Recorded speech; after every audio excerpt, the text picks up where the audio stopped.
everyone. Even though we're in Zoom world, we wanted to give you just a little taste of what it looks like here on Peabody campus. And I'm so excited to welcome you all to our diversity inclusion preview event. My name is Hasina Moyudin. My pronouns are she, her, hers, and I'm the Assistant Dean of Equity, Diversity, and Inclusion here at Peabody College.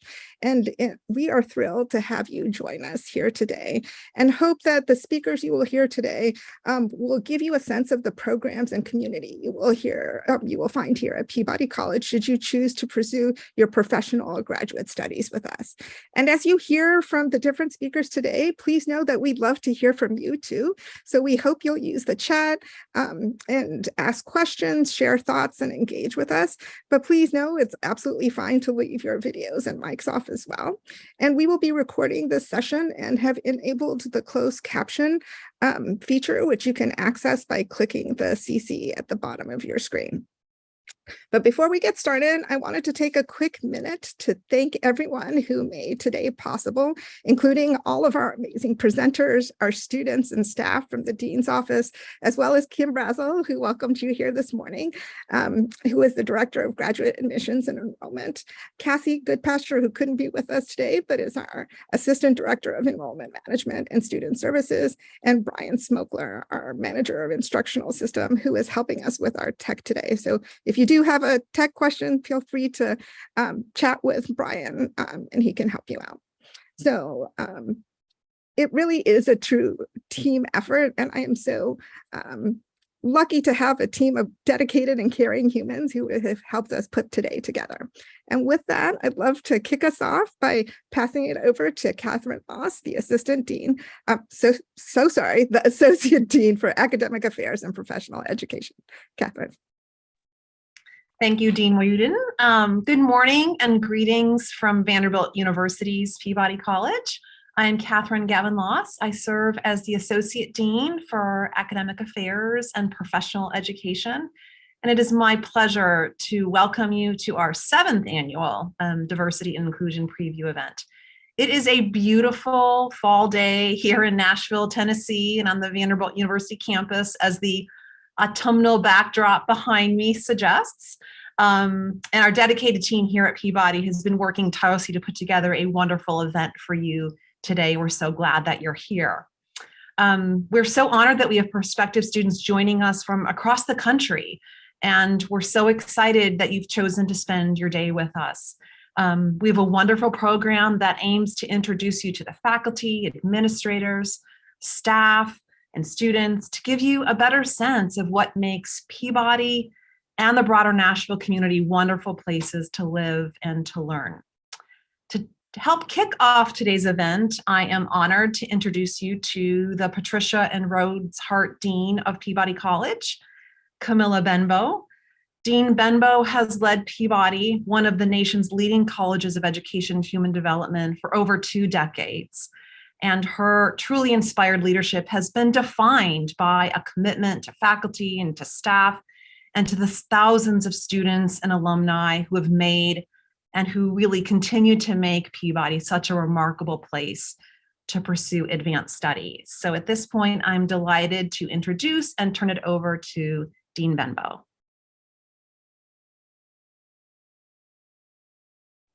Thank you, Dr. Moss, for that kind introduction. And good morning, everyone. I am also so happy to welcome you to this Diversity and Inclusion Preview. Today's program is designed to show you some of the many ways that Peabody College works to educate the whole student. And I'm sorry, I'm having a little bit of technical difficulties here, so just be patient. All right. We work to educate the whole student, whether inside the classroom or outside of it. I say whole student because I want to emphasize that we take a holistic approach to educating our graduate and professional students, just as we do for our undergraduates. But first, I want to thank you for taking the time to get to know us better and to learn more about what Peabody College has to offer you. I'm so glad that you're here. As we start, I also want to express our commitment to offering every Peabody student the support they need to be successful here as students and later as alumni. Peabody is a place that values every voice and that wants every person to feel that they belong here. Part of the character of Peabody is that we have always focused on human flourishing. We view inclusion in the broadest sense, incorporating race, gender, sexuality, or religion, but adding to them our own historical emphasis on groups that have been marginalized in educational, developmental, and community settings. Being inclusive and helping everyone in our community and the world beyond our campus to grow and blossom is at the core of who we are.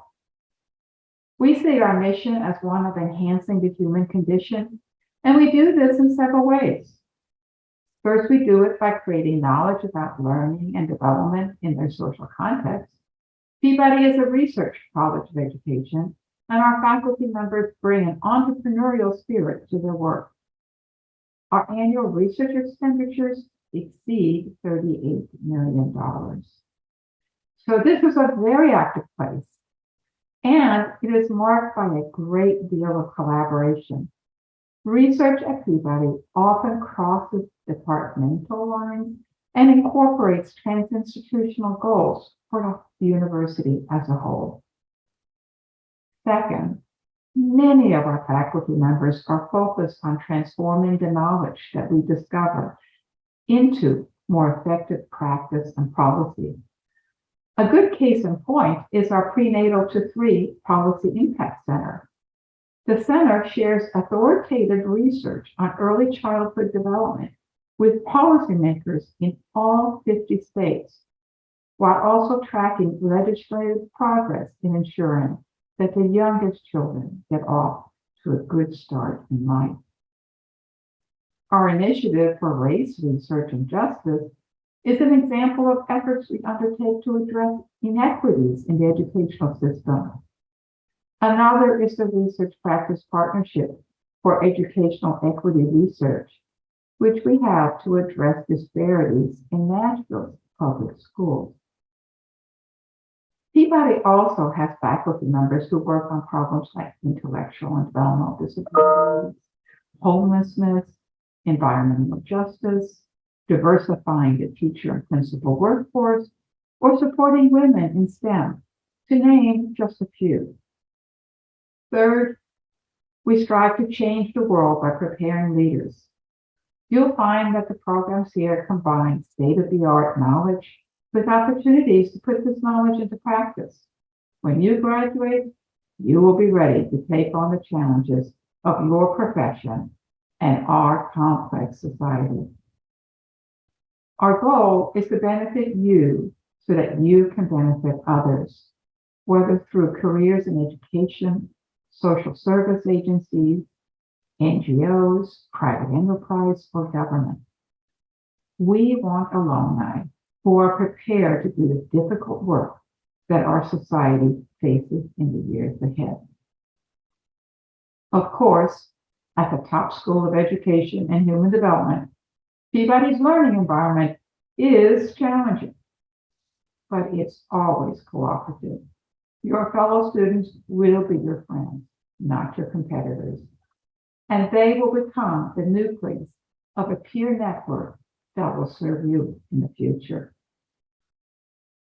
Getting to know the people who make up Peabody is one of the best ways to learn about what we do and how we try to create change in the world. And that is what today's preview is all about. The mix of faculty, staff, and students on the program will fill in the picture of what our college is all about and whether it might be a good fit for you. Let me close by saying thank you again for participating. We are grateful for your interest, and we hope that you will consider joining us. Thank you for your wonderful words of welcome, Dean Benbow. It's wonderful. And I think I want to build on a few of the comments that Dean Benbow shared before I ask Brian to bring up the slides where we can do a little bit of a deeper dive into what we mean by professional and graduate education here at Peabody.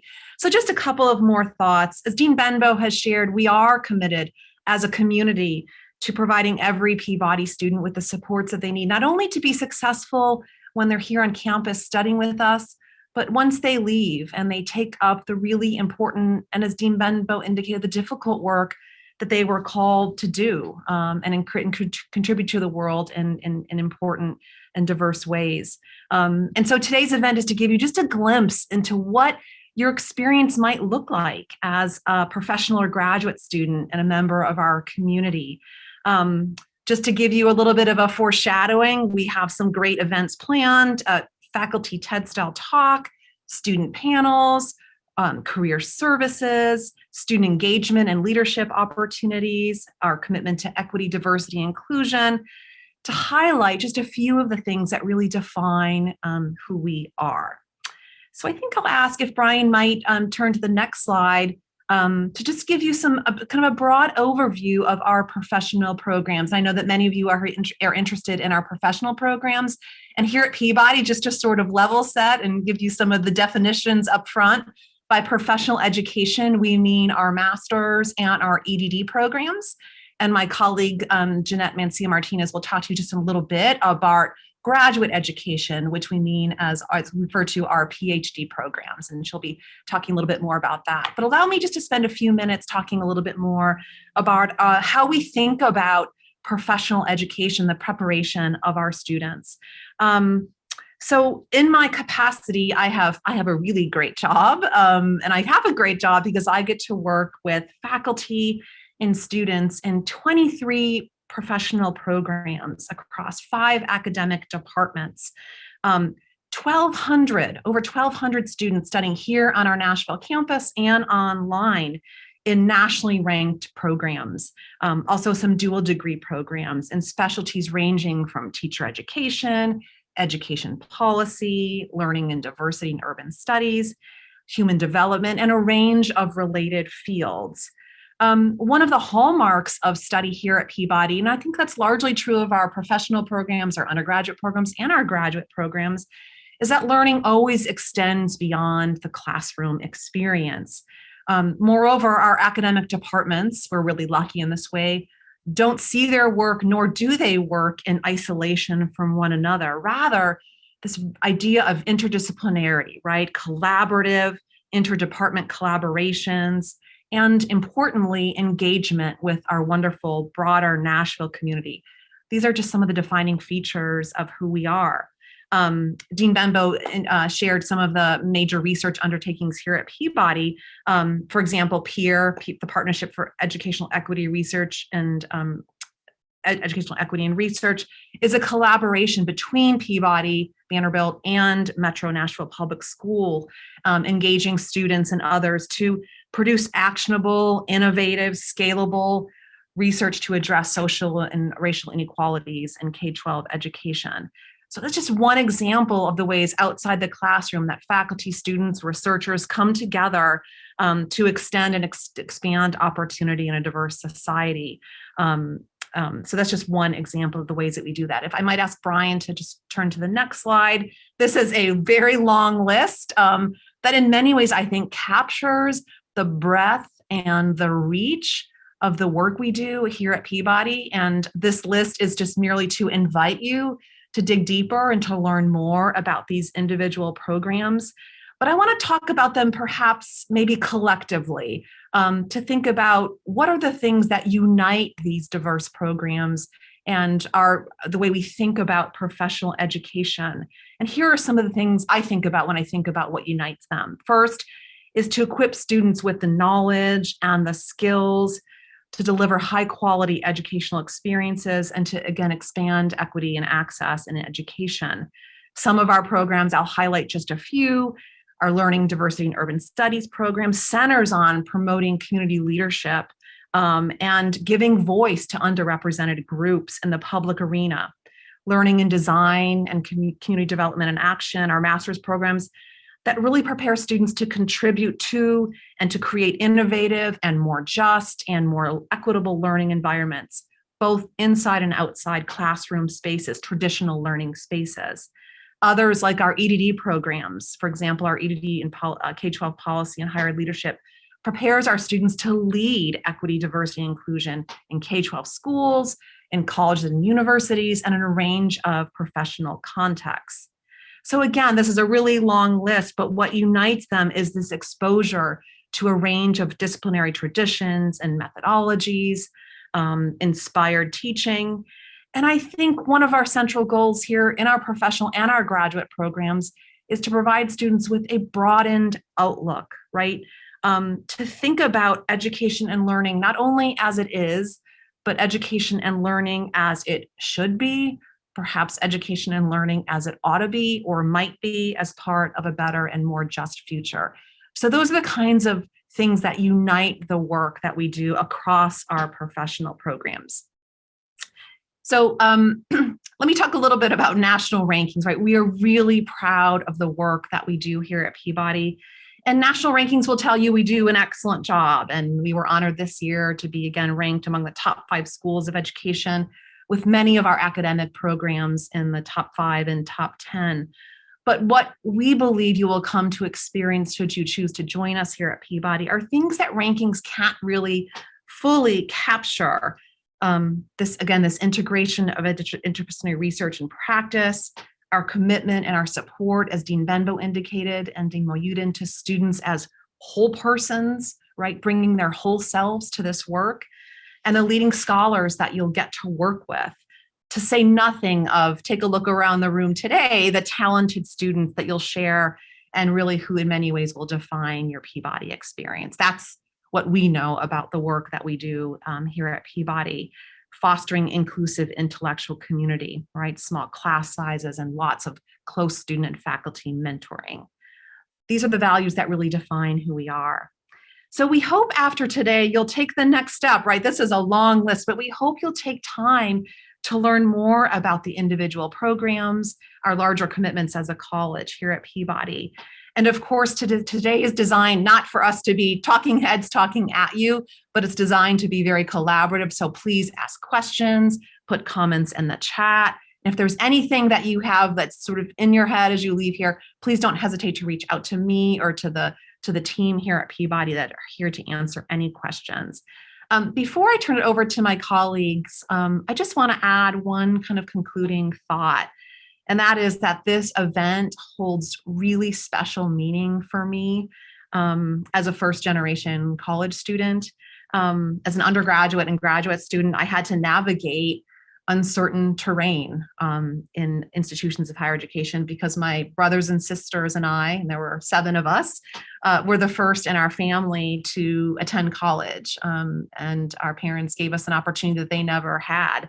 So I benefited all along the way from incredibly generous and dedicated faculty who took me under their wing, who taught me a lot, who opened doors for me, who believed in me, especially in those moments. And let's face it, no professional or graduate school experience is incomplete without some degree of uncertainty, but who always believed in me. And I'm so proud to be an associate dean and a faculty member at a place like the ones I knew as a student. Peabody is a place where students are seen, where they're heard, where they're supported, and realizing their goals and ambitions. And I'm just really proud to be a part of this larger team that takes up this work each and every day. So we're so happy that you are here. We're so excited at the prospect of welcoming you to our community. And at this point, I'm so happy to turn it over to my colleague, Dr. Jeanette Mencia-Martinez, who serves as our Associate Dean for Graduate Education, and will talk to you about all things PhD education. So Jeanette, I cede the floor to you. All right. Thank you, Dr. Laws, so much. And good morning, everyone. My name is Jeanette Mencia-Martinez, and as Dr. Laws just noted, I'm the Associate Dean for Academic Affairs and Graduate Education. And I think maybe by this point, you're getting the idea that graduate education at Peabody is PhD, and that is what I do. And so I also am going to be pretty brief, but absolutely welcome any questions, comments that you have, and for you to email me directly and we can engage in that way. But I just want to provide a very broad overview of the PhD program at Peabody, which I am biased, but I think it is just a most fantastic, excellent program where there truly is cutting edge research. And it is very much an apprenticeship model where if you come to Peabody to pursue your PhD, you will be working very closely with a specific advisor, sometimes co-advisor. That certainly doesn't mean that's the only person or people that you work with, but it is very much an apprenticeship model where you will be working together and really as colleagues. And ultimately, you are being prepared to be the next generation of scholars conducting the cutting edge research on your own. And so I won't get into the details of the funding packages per se, but I do want to highlight that all admitted PhD students at Peabody receive generous funding for up to 5 years of study. And we actually have just over 200 currently enrolled and active PhD students that are across 5 departments. And there is also an interdisciplinary educational neuroscience program. And over the next couple of minutes, and it will be brief, I just want to highlight each of the 5 departments. But before I get to that, I also want to underscore that the kind of training that goes on and the kind of research questions that are asked at Peabody really require a very wide range of methodologies. And there are experts across all methodologies at Peabody. So I just think that independent of the kind of questions you want to ask, whether it's mixed methods, let's say the standard things, or qualitative, quantitative, brain imaging, you can do it here.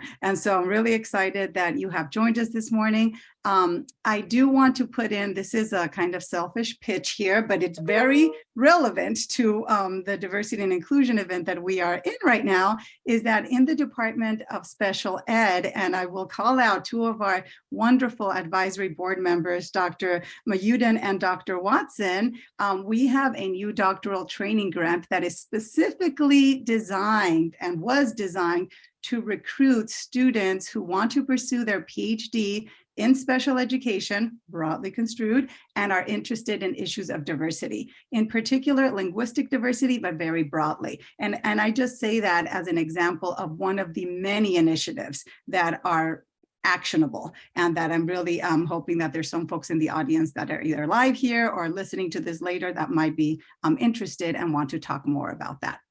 So without any further ado, if we can go on to the next slide, please. Just going to give you a little taste of the 5 different departments. And one of them is the broad umbrella term that we use at Peabody is human and organizational development. But in terms of the PhD program specifically, it's a CRA, a lot of acronyms used, right? Community Research and Action. And so there, I won't read everything that's on this slide. I'm sorry, it's very print heavy, but really the idea here is that they're researchers who are studying, as you might imagine, community and organizational change processes. And as is the case, I think, with every department at Peabody, very much an interdisciplinary faculty. And students at Peabody generally tend to take academic positions, so in academia, become professors, but that's certainly not the only route that students who ultimately graduate take. That's right. Dr. Mayuden is noting that she's a graduate of the CRA program. That's right. And so just yesterday, we held a Peabody Research Spotlight, which is an event that we try to do about 3 to 4 times during the academic year. Yesterday afternoon, late afternoon, was our first event of the year. And our new chair of CRA, Dr. Nicole Allen, was our presenter representing CRA because we featured new faculty. That's just one example. There are different themes each time. Yesterday it was new faculty, and everyone's research is just fascinating. But I just wanted to call out that she spoke about gender-based violence, and these little snippets give you just a taste of the kind of research that goes on, for example, under the CRA umbrella. And if we can go on to the next slide, please. Our second department is LPO, Leadership, Policy, and Organizations. Oh, and I meant to say, I'm sure you can Google this, but under CRA, our Director of Graduate Studies, who I know will be happy to answer any questions you may have, is Dr. Brian Christens. So please don't hesitate to contact him. And for leadership policy and organizations is Dr. Sean Corcoran. And so the acronym is DGS. These are the directors of graduate studies for each individual department, that they have the most on the ground knowledge of what's happening for that specific department. But I am always happy and would love to answer questions that you have. As is the case across all Peabody, very highly ranked as well, as Dr. Loss also alluded to earlier. And as you might imagine, leadership and policy studies is really geared towards focusing on the intersection of education and policy, right? And so very interdisciplinary as well, economics to public policy, organizational behavior. And, this might start sounding like, oh, very repetitive, but all of our programs are just fantastic. And our students really do win a lot of awards. So here is a little sampling in that last bullet point of the different national fellowship awards that students in LPO have been recipients of. Next slide, please.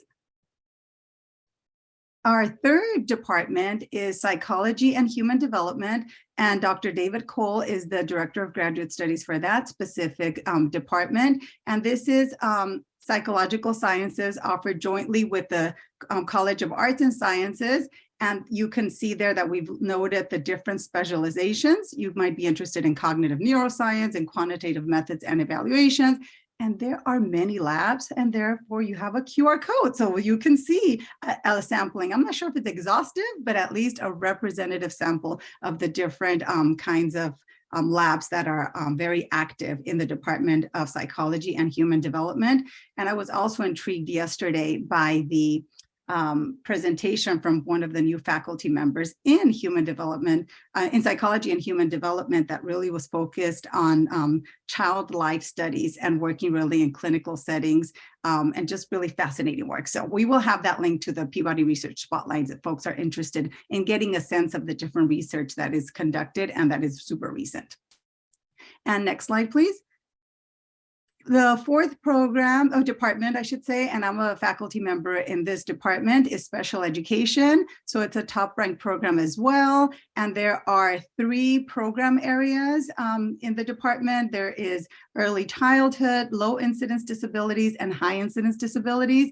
And again, you've heard this over and over, but really it's true. It's a wide range of research methodologies, a lot of single subject research, there's qualitative research, and of course, observational methods, very heavy on quant as well. And there are some very intimate ties between the Department of Special Education and the Vanderbilt Kennedy Center, as well as the IRIS Center, that I would really encourage everyone to just take a quick Google search of, and a lot of really excellent resources related to developmental disabilities. And as is the case across all the other departments, our graduates in special ed really do go on to attain university faculty positions if that's what they choose to do, although that's not exclusively what folks do, but that's the majority of them do that. And the Director of Graduate Studies for Special Education is Dr. Bob Hodap. And last but not least, we have, if we can go to the next slide, we have the Department of Teaching and Learning. And within the umbrella of the Department of Teaching and Learning, there are 4 specializations, as you can see. There's language, literacy, and culture. So of course, understanding use of language and literacy. There's justice and diversity in education, mathematics and science ed, and learning and design. And so the Director of Graduate Studies for Teaching and Learning is Dr. Heidi Carlone, and she's also a new faculty member. Well, she started last academic year, but with the pandemic, who knows what's happening when, right? So she's still fairly within the new umbrella, and she did an excellent presentation yesterday on learning and design and embedding science education at the Peabody Research Spotlight. So that's all I have, and I know that was very quick, but I hope it gave you a little bit of a taste of the different PhD offerings at Peabody. And of course, there's a lot of common threads, but they wouldn't be different departments if they were not unique in some aspects. So I hope that one or more of these is appealing to you. And if they are, that you certainly reach out to me or the directors of graduate studies, and we would love to have you apply. Thank you for having me. Thank you, Dean Loss and Dean Mancia Martinez, for sharing more about our master's and PhD programs. We're so excited that you guys are here. So we're going to actually switch gears a little bit because now you've heard a little bit about Peabody and now we'd love to hear a little bit about you. If you could go to the next slide, please. And the next one. So we'd love it if you would take a minute to share your name. Oh, back one, please. Yes, name, pronouns, where you're joining from, and what's one thing you want people to know about you. And with that, I'm actually going to invite some of my Dean's Office colleagues, Dwayne, Megan, Eliza, because you don't want to just hear my voice during this time, to help me with the chat. So we'd love to kind of hear a little bit about you, what you want to share, and I'd invite my colleagues to say hello and to share a little bit about themselves as well.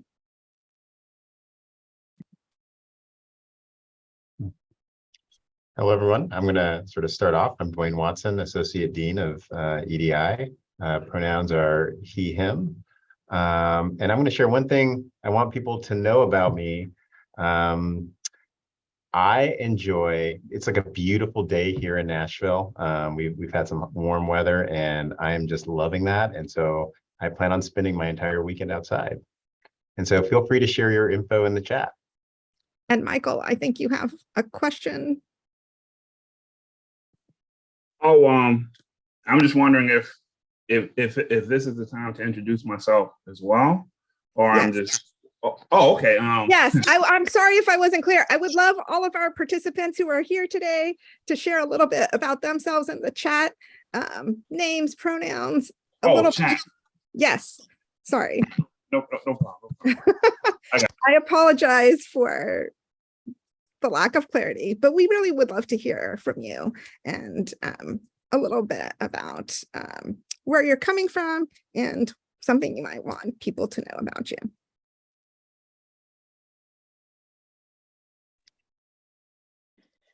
Thanks, Michael. I love being able to see your face. Hi, everyone. My name is Eliza Blades. I'm the Assistant Director for the Office of Student Engagement and Wellbeing. I use she, her pronouns, and it's really a pleasure to be with you today. I'm also a graduate of the Community Development and Action Program. For any folks who are interested in that master's program, I'd be happy to connect. I'm also in the EDB program here. And so if you'd like to connect, let me know.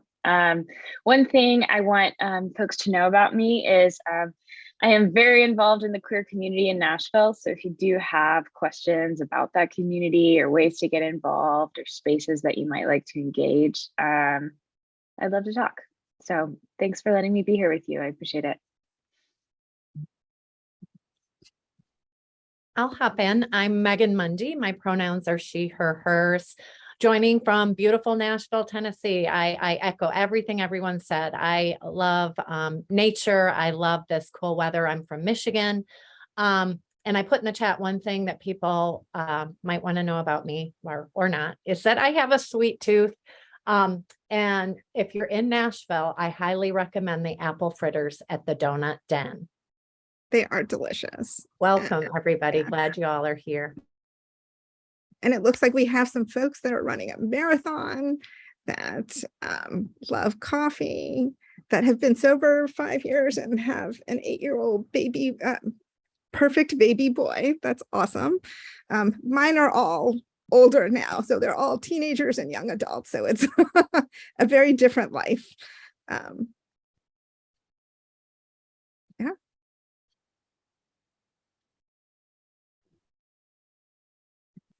I love seeing flying kites. There are some great places to fly kites here in Nashville.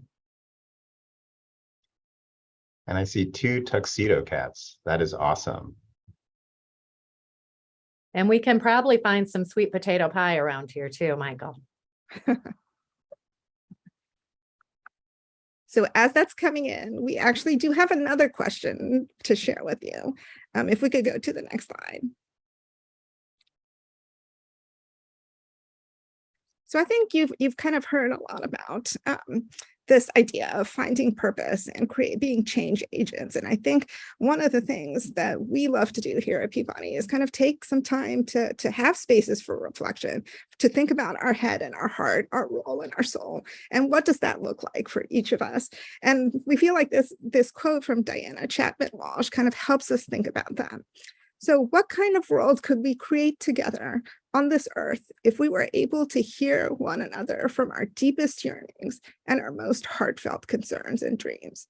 What if we could sit together in circles of honesty and trust, sit in stillness, welcome silence, be patient, discover wonder at mutual gratitude, learn together, and gradually build new confidence in our ability to create spaces in which we hear and speak our unique stories and find our common truths? What if we could learn to listen and let our lives speak? So to us, this kind of captures that question of what is your passion? What are the things that you want to do? And how can Peabody help you do that? So if we could go to the next slide. We'd love to hear a little bit about kind of the world that you hope to create and what is your part in that. What if you let your life speak? What would that look like? And so we know that people who are interested in Peabody often come with passions about their community and other spaces that they want to change and see grow and develop in positive ways. So we'd love to hear about what that looks like for you. And again, I invite my colleagues to share some of their thoughts and ponderings about this.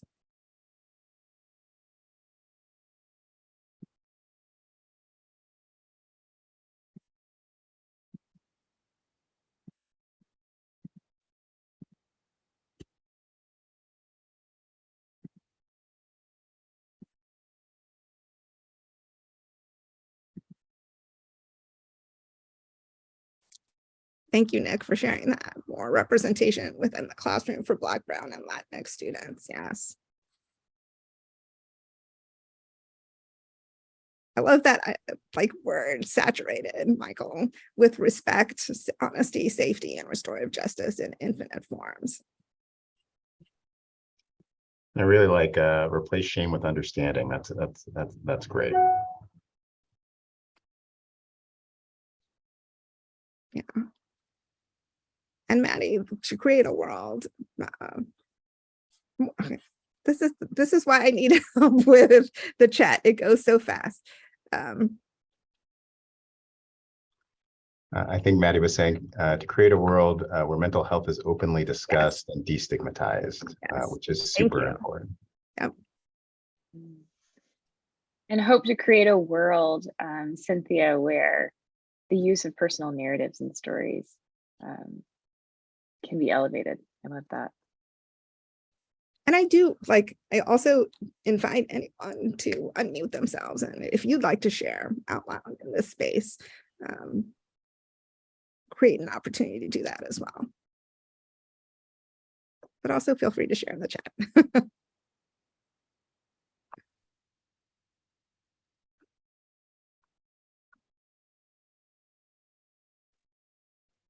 Less judgment and more curiosity towards others.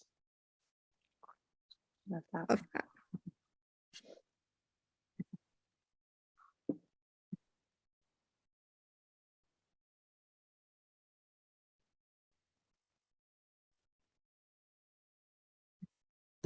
Well, thank you guys so much for sharing those with us. And I hope you'll have an opportunity to continue these conversations, both with each other and with folks here at Peabody. And so if we could go to the next slide, I'm actually going to hand it over to Dwayne. Hi, everyone.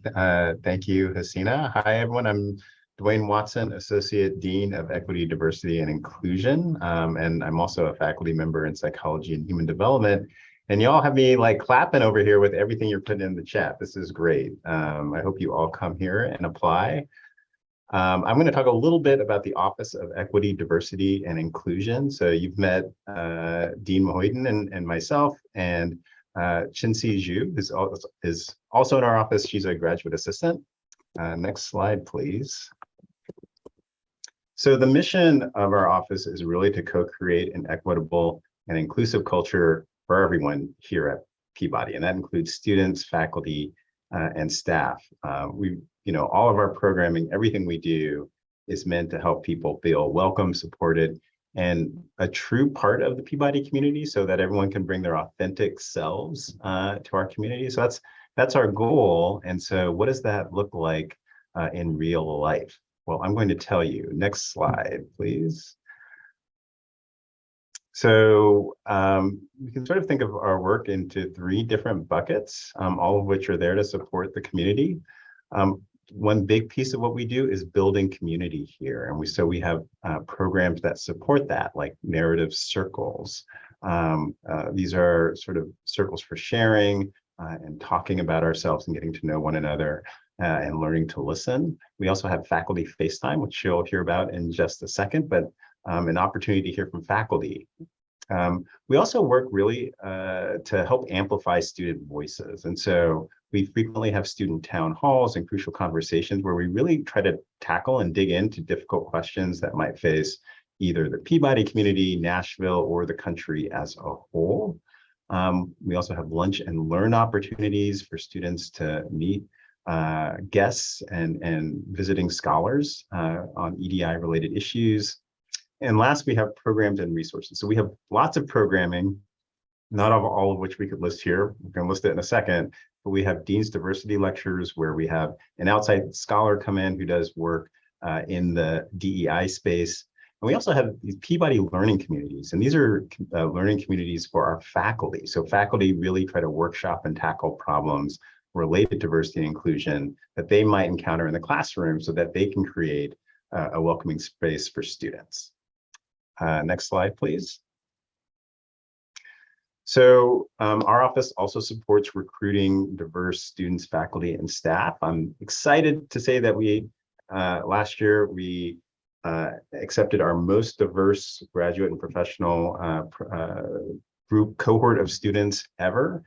We have 8 new faculty of color coming in to join us here at Peabody College this fall. So things are happening and I'm super excited about it.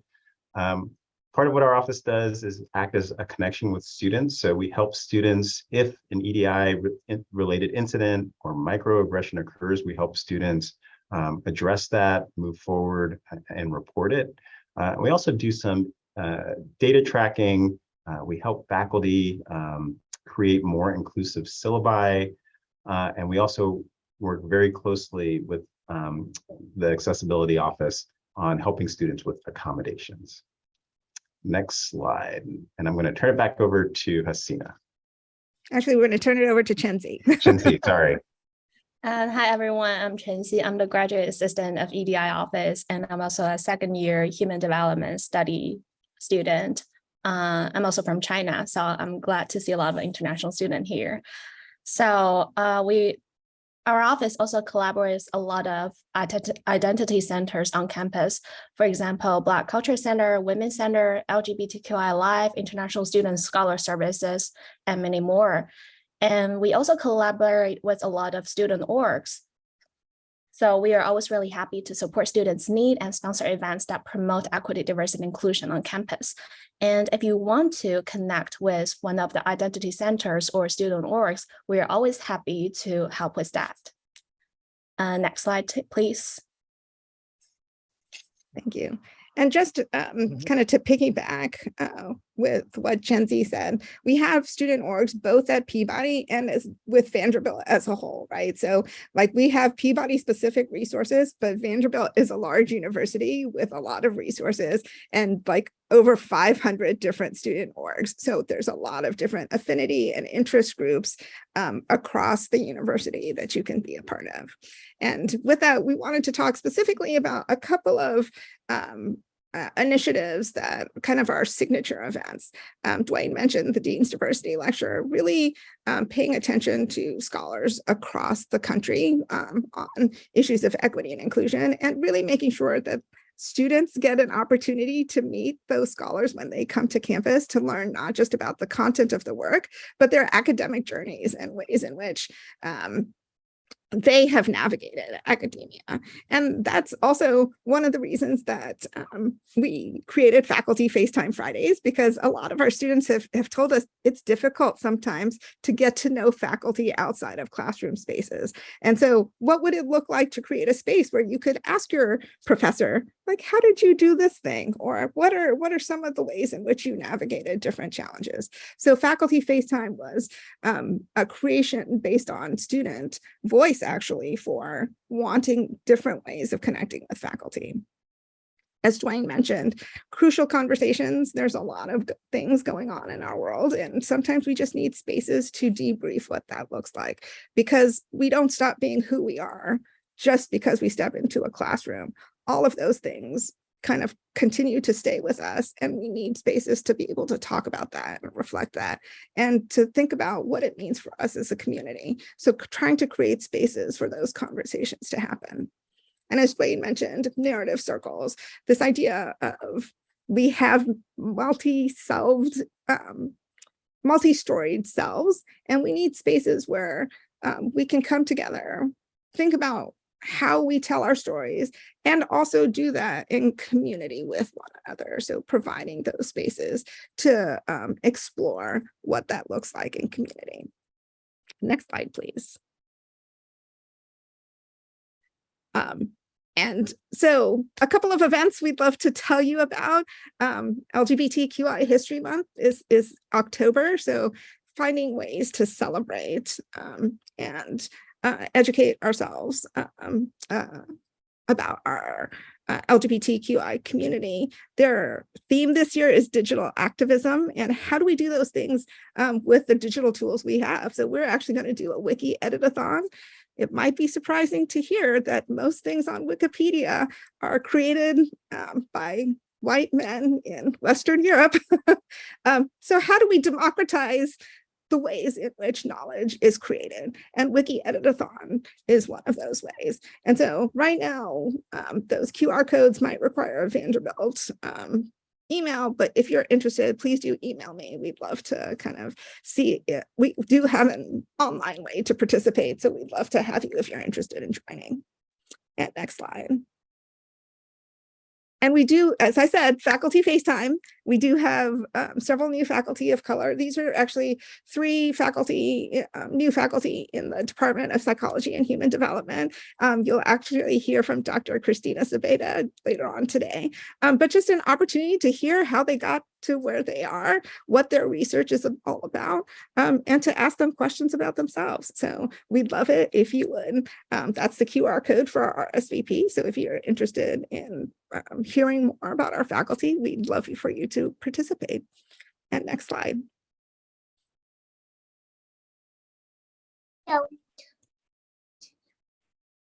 It's gonna see so this one now. That's cute. So you can also find all our events programming on our social media. So if you'd like to follow our social media, you can also find the events we held before. And I think the 2 events that Hasina just talked about, the RSVP links are also on the social media. So make sure you follow our social media. And if you do decide to come to Peabody, definitely please follow our social media. You don't want to miss out our events. Thank you. Tracy is our wonderful social media manager, so does an excellent job. And with that, we'd love to turn it over to the Office of Student Engagement and Wellbeing. Wonderful. Thank you so much, Hasina, and for all the other wonderful presenters that we've gotten to hear from so far.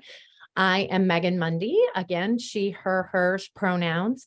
I'm the Assistant Dean for our Office of Student Engagement and Wellbeing, and joining me today is our wonderful Assistant Director, Eliza Blades. We also have 2 wonderful GAs who are in class and internship and can't be here today with us, but one in the Human Development Counseling Program, Karen Perez. She'd be happy for any folks that are interested in HDC to talk more. And Harsh Agarwal is in our Human Development Studies program. He graduates in December, so he would be happy to talk to folks too. So next slide, please, and I'll share a little about our mission. So our official line is that we promote engagement and holistic well-being for the Peabody community through meaningful co-curricular programming and intentional community building. So you might be thinking, like, what in the heck is that? And we are very intentional about the word co-curricular. We don't use the word extracurricular because we truly believe that very much like Dean Benbow was sharing about the whole student, the whole person, we know that there are opportunities for learning and development everywhere in an individual's life, not just what you learn in the classroom, but everything that happens alongside the classroom and in your life off campus and with your families and friends and other parts of the world. All of that is a part of who you are. And we offer programming, over 100 programs a year that help meet you where you are. You'll hear in just a moment, Eliza will share about our holistic engagement compass that we use.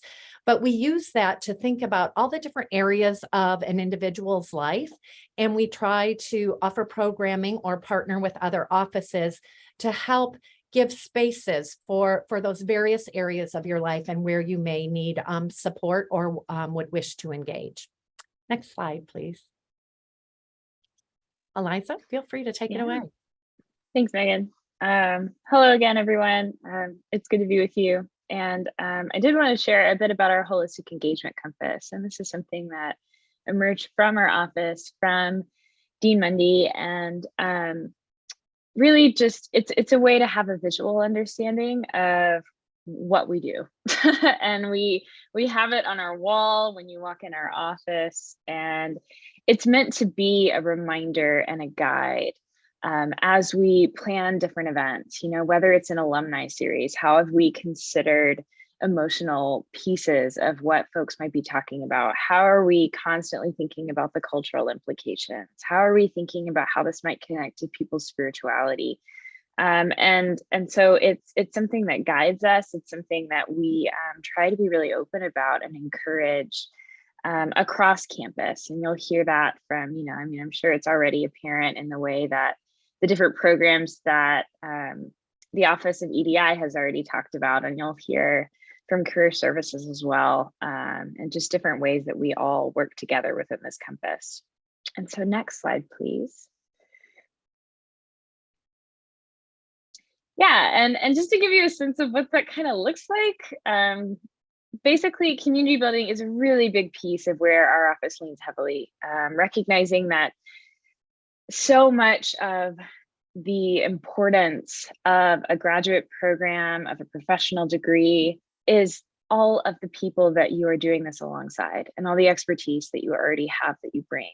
And so how are we connecting you, of course, to a cohort of people that can go through this experience together, but then also how are you meeting people who are interested in being counselors or policymakers or teachers or researchers? And how does all of those deep connections, allow the work to be deeper and more holistic? And so we are the office that helps to run and plan orientation. So if you do decide to come, we can't wait to welcome you.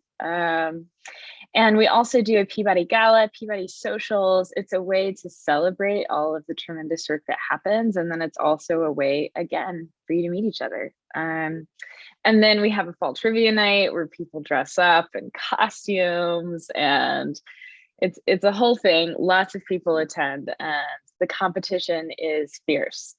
And then we have Common Grounds, which is meant to be a little bit more for individual connection, recognizing that not everybody needs a big space full of people. Sometimes we really just would love to have one-on-ones. And so it's a place where you can sign up and you get randomly paired with a student, a faculty member, or a staff member across Peabody's community.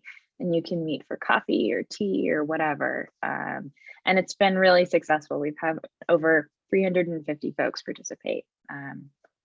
And so again, with the occupational, Megan talked about alumni path dialogues. It's a place where we invite alumni who have either gotten an undergraduate degree, a master's degree, a professional degree, or a PhD from Peabody. And we talk about, it stands for purpose, authenticity, transformation, and head and heart. We love acronyms here. And it's a way for people to talk about their stories, recognizing that the journey to academia and the journey from academia look really different, and all of them are valid and important. I just popped in the chat too, Eliza, that if we didn't say this at the beginning, but we could have and should have, it's that we're both alums. I shared that I have a PhD in leadership and policy studies.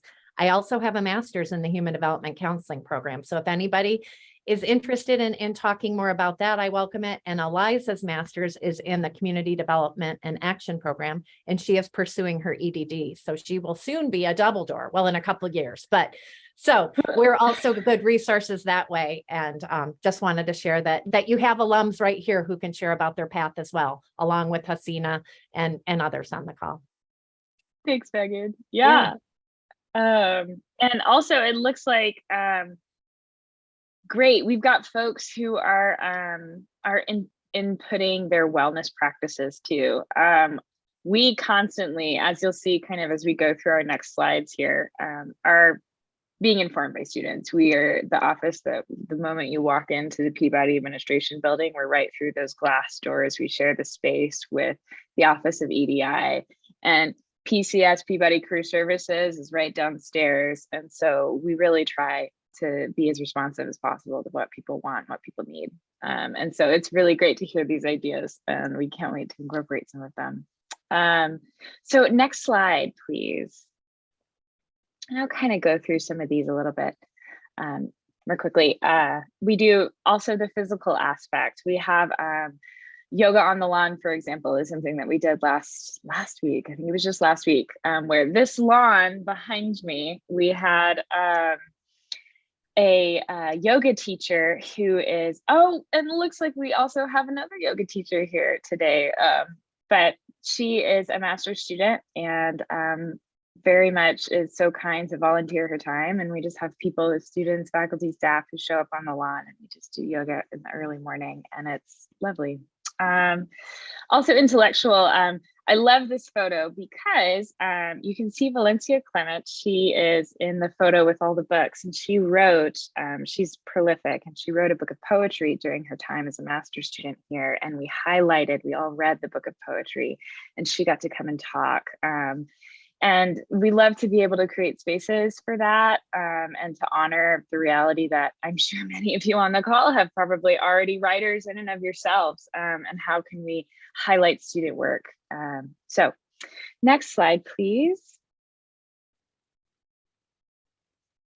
Also the emotional, the spiritual, the cultural, as you'll see kind of throughout all of these, a lot of it is in collaboration with the Office of EDI and the Office of Peabody Career Services, recognizing that EDI doesn't belong to just one office. We all need to be working towards it.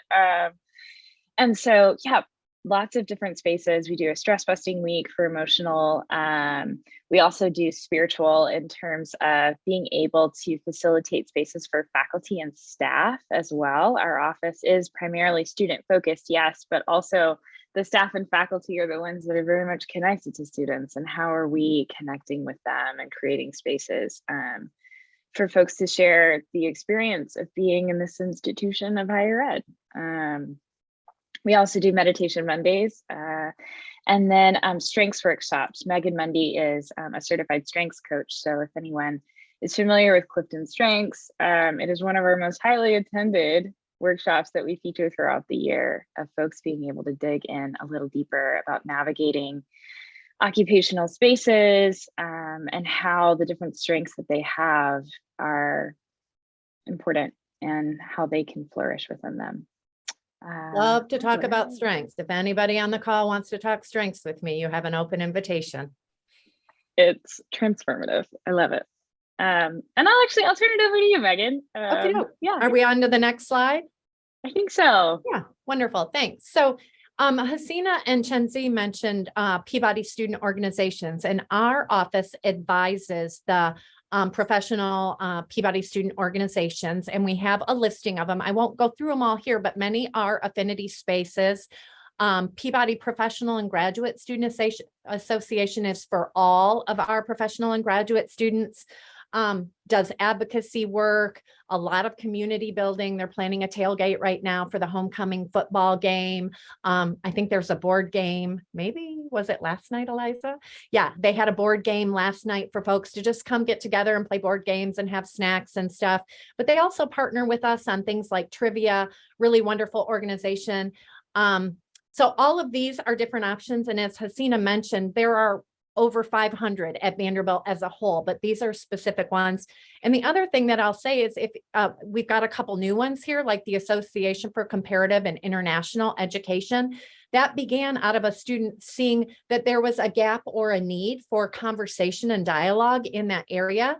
And so they came to us and we had a conversation, Hasina, Eliza, and I, with the student, and it evolved into a new organization. So if you have an idea or a need, we love that more than anything, right? The things that come from student voice and students seeing a need and wanting to contribute, we are always in support of. All of our organizations are student initiated, student led, and student run. So we are kind of like the co-pilot on the side, like helping you out, but really student leadership runs all of this. And we do offer things for our student leaders like professional development workshops, monthly gatherings to come together. So lots of good stuff happening there. Next slide, please. I will just share too, a lot of them have really active social media. So I really invite you to check it out, particularly on their Instagram. So like PCBG, they had their first general body meeting this past Wednesday, and that's an amazing organization, Peabody Coalition of Black Graduates, and they're kicking off this year in a great way. It's run by 2 PhD students as well as 1 master's student. So that's also something to know, is that these organizations, all the ones we shared, are for masters as well as PhD students. And so it's neat to be able to see that collaboration. Wonderful. Thanks for sharing that. So we're nearing the end of our time, but we did want to share one of the things that we oversee that I create and I'm creating right now for October is our Well at Peabody newsletter. This comes out at the beginning of each month. It has typically a lead essay working the compass. It has an EDI voices at the table column. We usually have a healthy move, a healthy recipe, and all of our upcoming events, which sometimes can be a lot.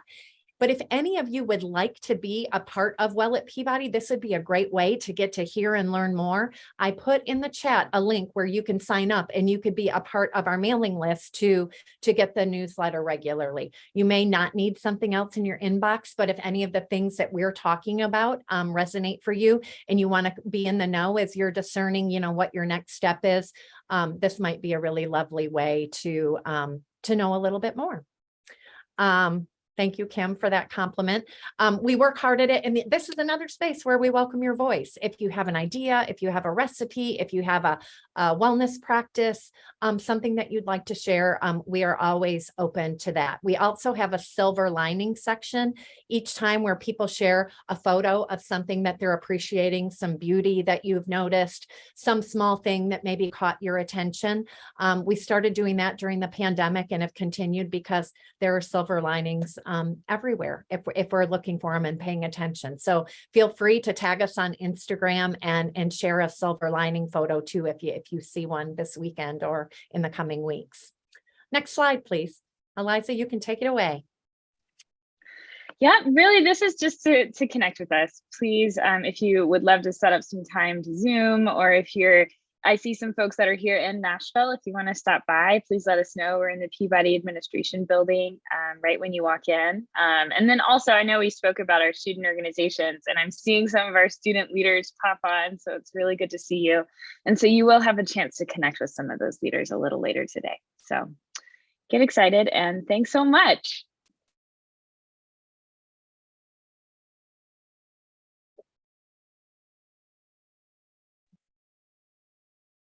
And with that, I think we're passing it over to Peabody Career Services. Well, good morning, everybody. It's so nice to see everyone on here today, and look forward to maybe getting to know you a little bit better and talk. I have our career services team on here with me. Have Danielle Lewis is their associate director, and Lydia Rodriguez is their graduate assistant. And so wanted to talk to you just for a couple of minutes about careers and some of that, and then certainly welcome your conversation. If you would go to the next slide, please.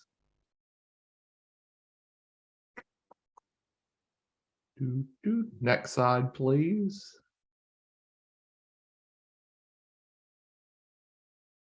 There we go. Think of us as your strategic career partner. We know that there's there's things that everybody probably does in we jumped ahead. We're when we call it butter, it's on a roll, baby. But we should be on the next slide back.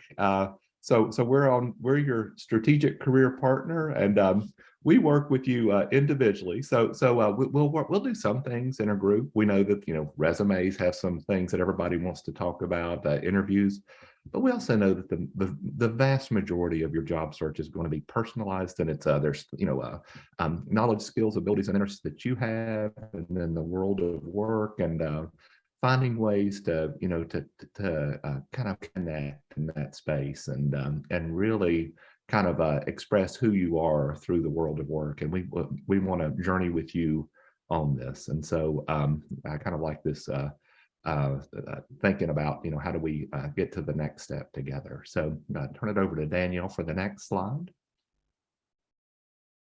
Hi, everyone. It's great to be here with you all. I'm thinking about the intersection of careers and identity. So our office is committed to helping explore this intersection. And what this means in the career context is meaning having candid conversations with us about your most salient identities and the values that are most important to you, and understanding how they are connected to your future job and overall career development.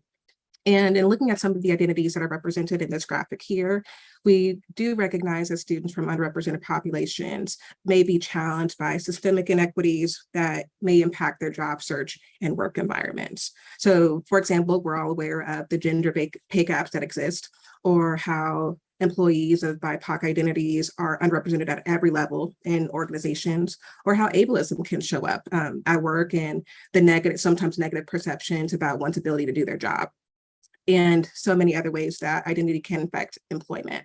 But needless to say, we're excited to work with you to talk through how your identities impact your career decision-making. And we want to empower you to really explore career options that ultimately contribute to your true sense of belonging, and making sure that you feel like you are accepted as your whole self at work.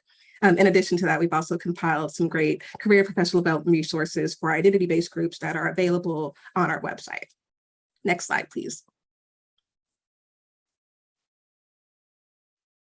And Danielle, I'm going to turn this over to you if you're willing to do this. My internet is of course at the best possible time crashing down. Would you be willing to kind of pick up some of these slides and go from there? Yeah, I'd be happy to. I'm sorry that you're having some connection issues, Jeff. So, in a great way just to recap what our office does, think about our work in 3 pillars. So identify, build, and connect. And with the identification piece, we're going to work together to examine your career goals and really provide a broad overview of skills and competencies and how to apply that to your work. But in the first semester, it's okay to be exploratory in the work that you're doing. Yes, you have a defined master's program or EDD program that you're going into, but still there are so many options to explore. And so that is that identification section first. Next, we're going to focus on building, and that's going to be the bread and butter of the program and the work that we do together. So this includes building your professional online portfolio, so like your LinkedIn profile, those fundamental resume, cover letter application pieces, and so forth. So we can absolutely help with that. And then lastly, getting connected. You'll hear many of us say all the time that we're just so proud of our alumni and the incredible work that they do and where they've gone. And an integral part of the work that we do in Peabody Career Services is getting you connected to alumni and other folks in our networks, which may include local and national employers and others. So we want to make sure that we establish those networks with you all first, and utilize those and leveraging those to internships, full-time opportunities, practicum experiences, and other professional development opportunities. Next slide, please. All right, so we just wanted to break down some quick examples of what this looks like in action for all of our pillars. So with Identify Your Career, this is a great opportunity. I love this picture here of a symposium that we've had, where students talk about their previous work experiences or summer practicum experiences. So you get the chance to explore options of what older students have done. That way you get to also articulate your strengths. So Megan's work with OSCW really comes into play here. And the way that we collaborate with each other is to first identify with OSCW what those strengths are, and then work with us to see how we can incorporate that into an ideal role. Next slide, please. Building your pitch. So these photos here, one is for an interview relay. So this is a really cool event that we do for some programs where it's a twofold event where one, you get to practice interviews for summer internships or full-time roles and really get that mock practice experience, because you have those tough questions that you're going to be asked, and Jeff and I are happy to work with you to provide feedback with those interview responses. But it also doubles as a networking event. So we bring in alumni, whether it's in person or virtually, and they are actually the ones that are hosting those mock interviews with you all. So we have usually a networking reception afterwards. It's a great way to see about the work that they're doing, if they have any openings in their organization, and who knows, they might serve as a referral for you later on. Next slide, please.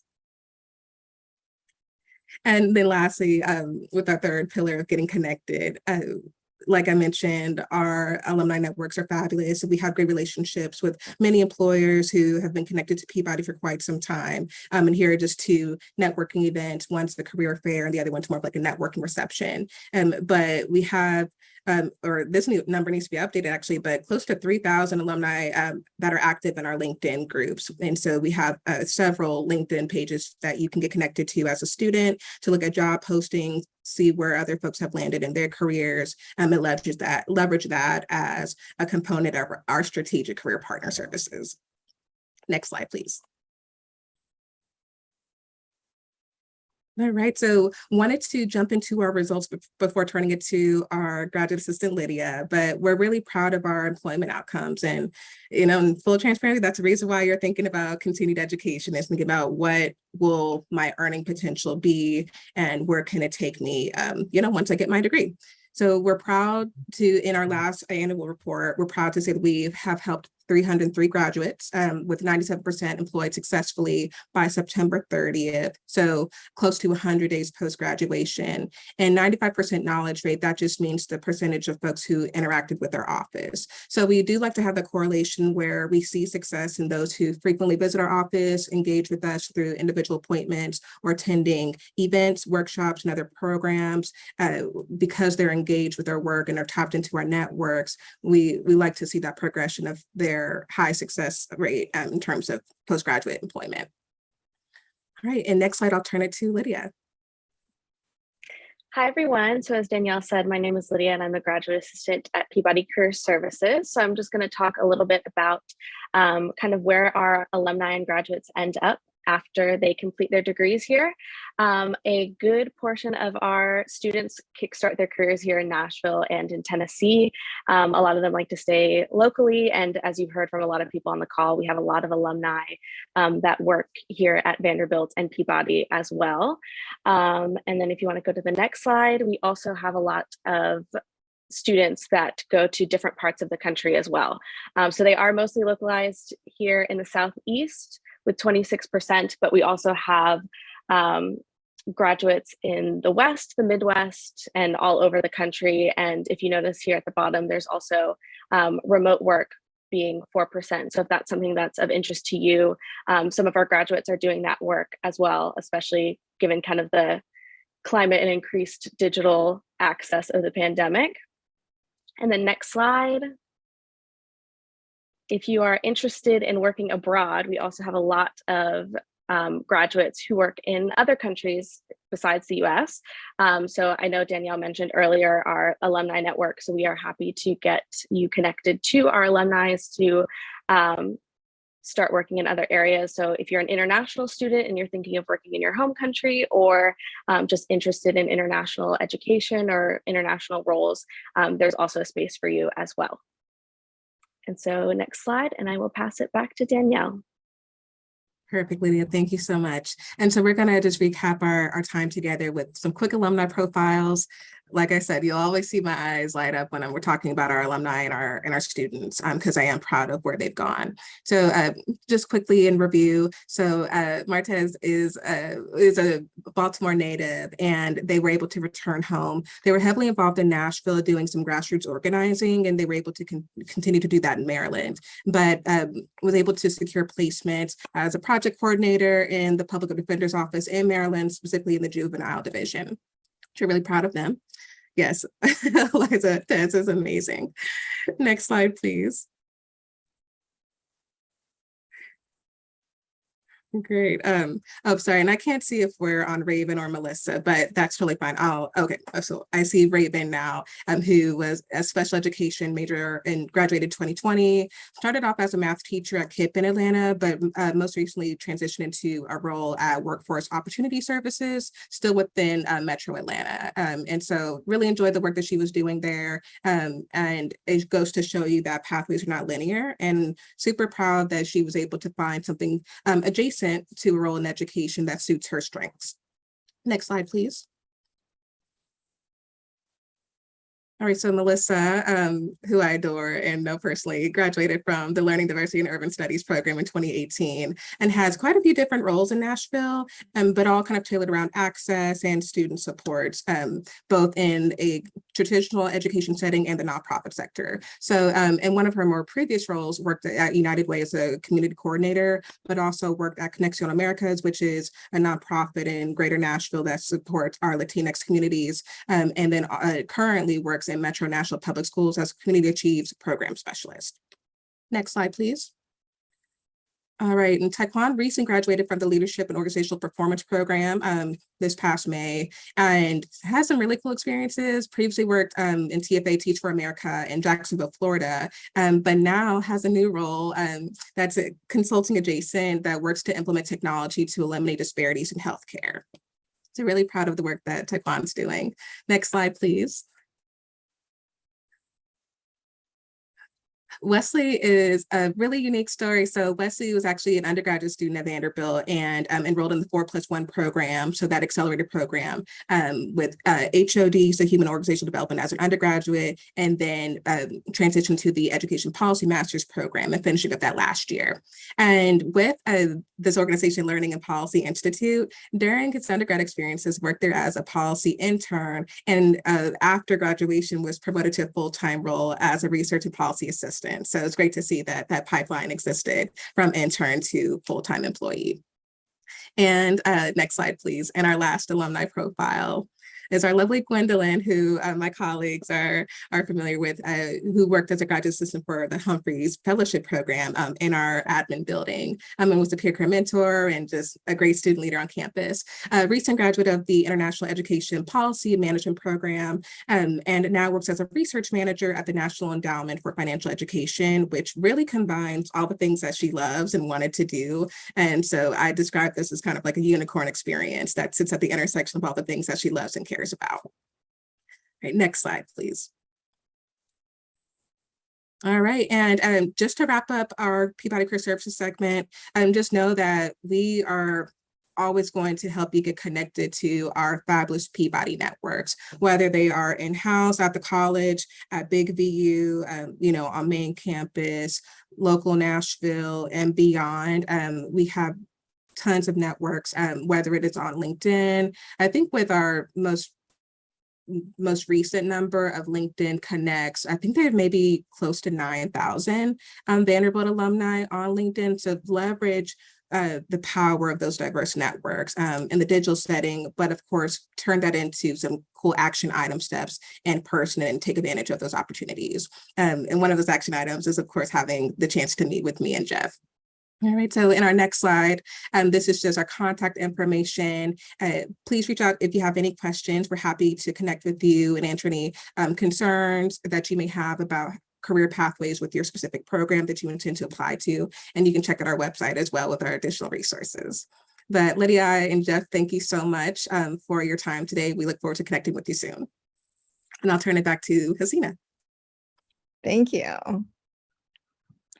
Well, I'm excited because this is actually my favorite part of the day, because I think one of the really important things about learning about Peabody is to hear from our students, and we have an amazing group of students to share their experiences with you here today. I love this piece of the session, and I hope you will too. And I hope you will take advantage of this time and space to ask questions that are of interest to you as well. But I'm going to start with a couple of questions for our panelists, and we're going to kind of move in the order that you see them listed here on the slide, and start with a question. If you could just kind of share your name and pronouns, tell us what program you're in and why you chose Peabody. And Emmanuel, you're first. So I'm going to start with you. Thank you so much, Dr. Hristina, for having me. My name is Emmanuel. I go with he, him, and I'm in special education program. This is my second year, actually, so I'm rounding up. And why did you choose Peabody? Oh, interesting. So over the years, in the last 10 years, I've had to actually run this nonprofit that I started in Nigeria. And basically what we do is to advocate for equal learning opportunities for children with learning disabilities. And just having had to work with these kids over time, actually, I started looking for ways to also develop myself so I can actually offer more support to these kids. And I wanted to do the program in one of the best universities in special education. So just having to discover that Peabody ranks #1 in the world in special education led me to it. So it's been an incredible journey for me, and with all the support and the incredible faculty members that we have, it's really been awesome. So that was what led me to Peabody. Thank you so much. And next we have Mikola Harris, and she's joining us while she's traveling, and such dedication. So we really appreciate you taking the time. Mikola. Yeah, I'm really glad to be here, and I apologize in advance if I get disconnected. But yes, my name is Mikola Harris. My pronouns are she, her, hers. And I can't believe that I'm in my 4th year of the PhD program in math education. And I chose to come to Vanderbilt for a variety of reasons. The kind of big reason that comes to mind right now is just the amazing faculty that are in my department. My research is centered on Black women and girls in mathematics, and there are a ton of people in my department who are doing critical work on equity. And it was important to me to be at an institution that kind of put their money where their mouth was in terms of their dedication to issues that I care about. Thank you for that. Lydia. Hi, I know I just spoke to you all a couple seconds ago, but my name is Lydia, and I am a first-year student in the Higher Education Administration program, and I use she, her pronouns. I could go on for a long time talking about why I chose Peabody, but I will try to keep it brief. I think the main gist is there was a very strong head and heart alignment, which I actually heard this term from Megan when I was talking with her a couple days ago, but it really summed it up perfectly. Like there were a lot of logical reasons why I chose it in terms of like focus on research and just the faculty and the cohort model. There's tons of like logical reasons, but also it just felt like the right place. I visited Peabody in March, and I knew, like there was like a subconscious feeling as well. So there was just a really strong head and heart alignment for me that just was perfect. Thank you so much, Lydia. Cameron. Hey, I'm Cameron. Most people call me Cam, he, him pronouns. I am a second year in the Education Policy Master of Public Policy program here at Peabody. And the reason why I chose Peabody is that I just think that as I was just searching for graduate programs, I definitely felt like what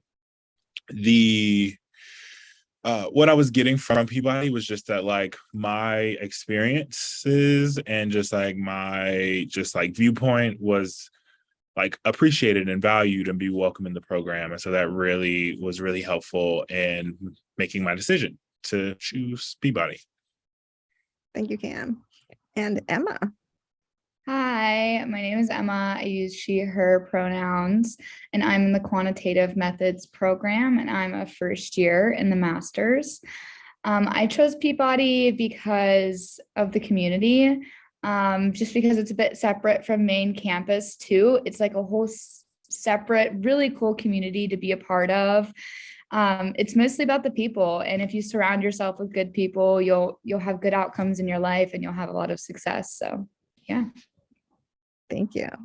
And Chensi. Hi, I'm Chensi. I'm the second year student in Human Development Counseling Program clinical track. And I chose Peabody because first, Peabody is a really, really famous education school in the world. And I believe we do have really strong academic programs.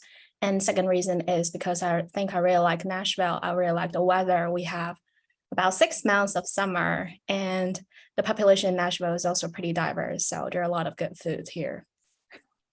Thank you, Chensi. I love that. I'd love to hear, like, as a member of an underrepresented group, what challenges or opportunities do you face here at Peabody and or living in Nashville? And I'd invite any of you to kind of chime in as you as kind of you think of your answer. I think I will go first. Sure.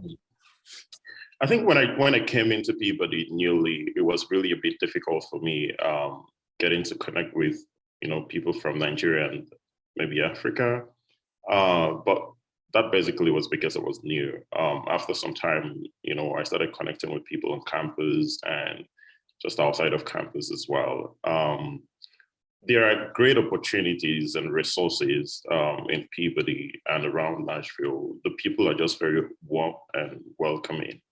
On campus, the professors are ready to support you every now and then. So I remember having to, just reach out to a lot of professors, especially as a new student, trying to make clarifications on what I never understood and all that. And they were really very eager to support and then to help as much as they could. So just that accessibility to professors, accessibility to all the people on campus was really incredible. And again, the students in my cohort, they really understand the subject matter, and they're just really, everybody brings in their experiences and all of, the experiences they've had in the field in the classroom, making meaningful contributions and all. So all of that were really very important to me, especially connecting with these people. So, and, Peabody also has resources. Jeff was talking about, what they do from their own end. I am one of the very numerous beneficiaries of what Jeff and his team are doing. I always have to reach out to Jeff. Hey, how can I do this? This is what I'm thinking about for the future. Yeah, so we've had a lot of conversations around that area, and everybody's just really eager to support and just point you to the right direction. And that's really something that I enjoy being in Peabody. Thank you. I can jump in next. For me, community is really important. And I moved to Nashville from Houston, where I was involved with my college's alumni chapter. I went to Spelman College and HBCU for Women in Atlanta. And so knowing that there was an alumni chapter in Nashville that I could get involved in was really important to me. My sorority also has local chapters. I haven't quite explored because Peabody keeps me very, very busy, but just knowing that the access is there has been beautiful. I love that I'm a part of a research lab that's centered on Black women and girls. That's just like my research area. And so I'm constantly surrounded by people and community where I feel affirmed. And Cam, who might chat a little bit later, can share more about PCBG and how that has been an affirming space as well on campus.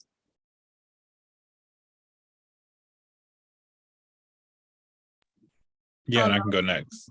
Okay, great. Go ahead. Go ahead. Yeah, so just kind of going a little bit off of Meeks. So I think that when I came to Peabody, I was definitely used to used to just like being at like a PWI, like in undergrad. Like I went to a predominantly white institution, so I definitely, and I was also like in the education school, which was predominantly just like white women. And so like being a Black man, I was often, like the only person that just like looked like me in my classes. And so coming to Peabody, I definitely was just like, hey, I just want to get connected. I just want to meet other people just in different programs. So I reached out to OESW and I was like, yeah, like, is there like a Black group for students at Peabody? And they were like, there is one, but right now there's like no one heading it. And so they were like, do you want to do that? And so I did that. So it's called the Peabody Coalition for Black Graduates, PCBG. And I think in the next session we have like a room, so if you want to like stop in and like just chat, you could do that. But overall, yeah, like I think that also a point that I really wanted to make was just like Nashville in general. Like I think it's cool like being Black in Nashville, and I will say this because like you're just there's a lot of things when I think about Nashville, I'm like, oh, it's just like country music and like like, and I never thought about just like the rich Black history that it is here in Nashville. And there's this documentary called By Design that's on, you can actually go on YouTube and find, like, look at it. And it's about just like the history of Nashville public education and just like a little bit of Black history about people in Nashville. And so watching that and just like engulfing myself in some of like the Black community in Nashville has definitely just been like a really great opportunity for me to just like broaden my horizons and scope. Thank you for sharing that, Cam. And Chenzi, were you going to jump in next? Yes. So I think it's really hard to be an international student. You face the difficulties that others don't face because you don't speak. Your primary language is different. And I do think a lot of international students I talk to, and also my personal experiences, we do have a lot of struggle with using foreign languages. However, I think Peabody is really, really supportive community. So you got all the support you need. And if you want to do something like, I'm also the president of Peabody Chinese Student Org, and right now we're not just focusing on Chinese student, we are also focusing on international student in general. So I think we'd love to have more international student, and we would also love to have more American student interacting with international student. I would say overall, Peabody is a really pretty international space for everyone. Thank you. Similar to what Cam was saying, I also kind of felt when I first came here a little isolated because I was the only person in my cohort who has a Hispanic or Latinx background.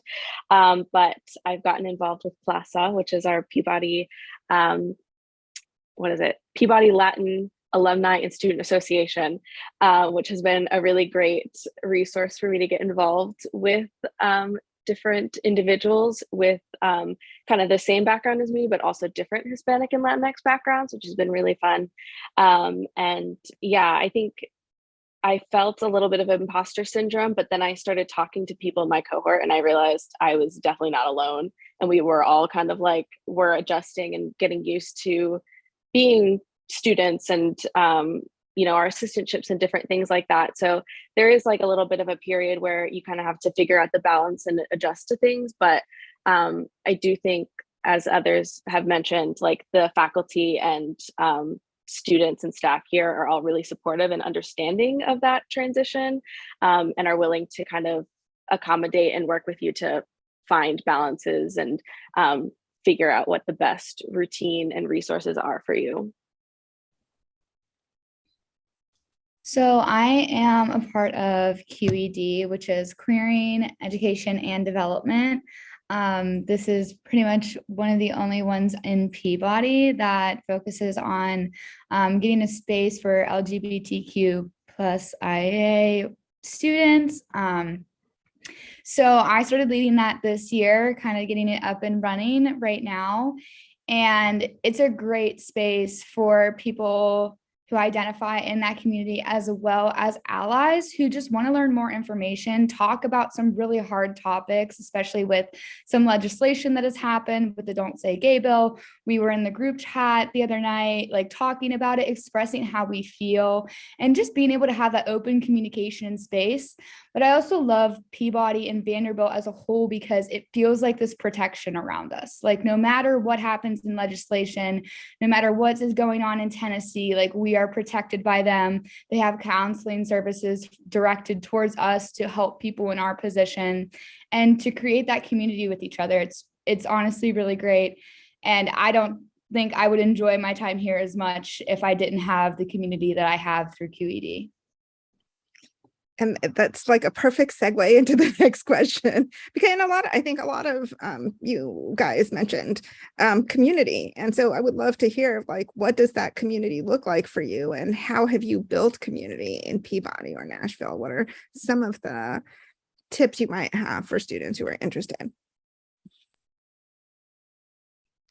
I can go again. Sure.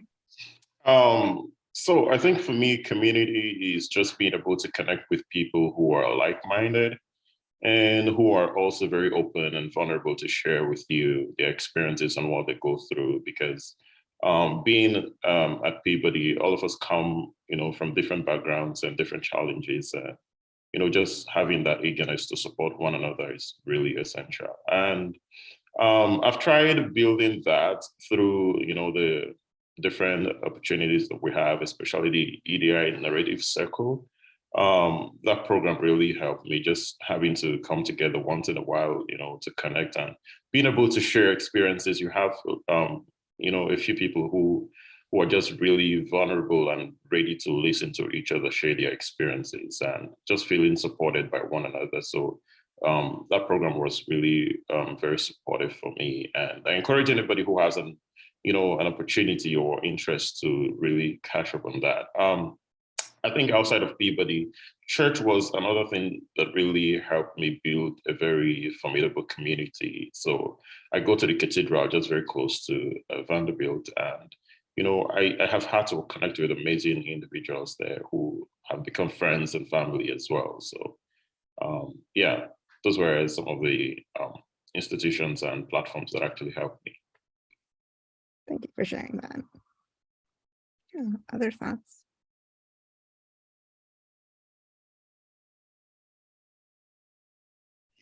So for community, for me, when it comes to that, I think of not just our community at Peabody, but the community in Nashville, and trying to get connected with that, especially being in the LGBTQ plus community.